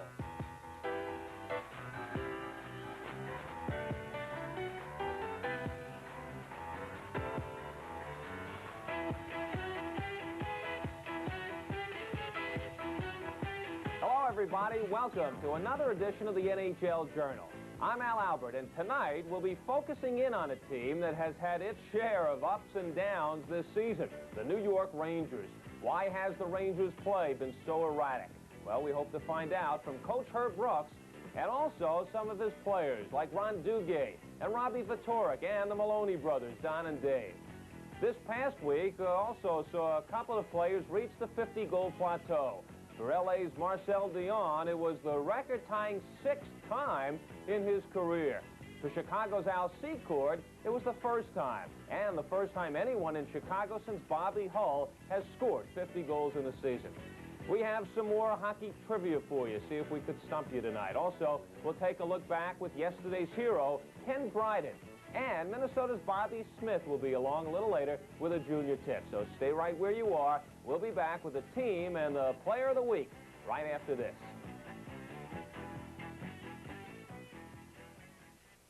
Hockey is gold.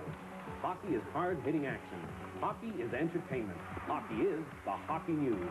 The Hockey News keeps you informed of hockey happenings from Minnesota to Moscow, from the Canadiens in Montreal to the Checkers in Indianapolis. The Hockey News is Nanny and the North Stars, Bowman in Buffalo, high school stars and hockey's highest-paid players. The Hockey News, player profiles, behind-the-scenes insight, in-depth reporting of the world's fastest sport. Weekly throughout the regular and playoff schedule. Monthly during the off-season. The Hockey News, 37 times a year with top-notch columnists, reporters, and statisticians. The Bible of hockey keeps you up to date in the hockey world. Subscribe now and receive 37 issues for just $18.95. Only 51 cents an issue. A saving of over $27 off the newsstand price. Call our toll-free number, 1-800-453-9000, and subscribe now. You can tell by the crowd at Mike's Place what's on USA Cable Network. Because every weeknight there's a different live Major League sport. Monday it's NHL hockey. Tuesday college football or basketball. Wednesday pro soccer. Thursday NBA basketball. And Friday that's pro boxing. But you don't have to go to Mike's. You can enjoy USA at home. USA Cable Network. Weekend sports every weeknight. The destructive force of a hurricane, it can eat up miles of shoreline and property. Yet where this tough, porous fabric, developed by Phillips Petroleum, has been put down, the shore has been protected. It lets water pass through, yet keeps sand and earth from washing out between the rocks and undermining seawalls. Today, those walls still stand strong, helping protect man and property against hurricanes yet to come. Caring for your car and more. That's performance from Phillips Petroleum. A team that is gearing up for its first playoff appearance is our team of the week, the Washington Capitals, which won all 3 of its games last week, including 2 road victories over Boston and Philadelphia, and extended their winning streak to 4 games. With just 6 games remaining in the regular season, the Caps were in a tie with the Islanders for second place in the Patrick Division, and were a serious threat to beat out the Islanders for the home ice advantage in their upcoming series in the first round of the playoffs. Our Toyota Player of the Week is Marcel Dion of the Los Angeles Kings, who enjoyed a week he's not likely to forget.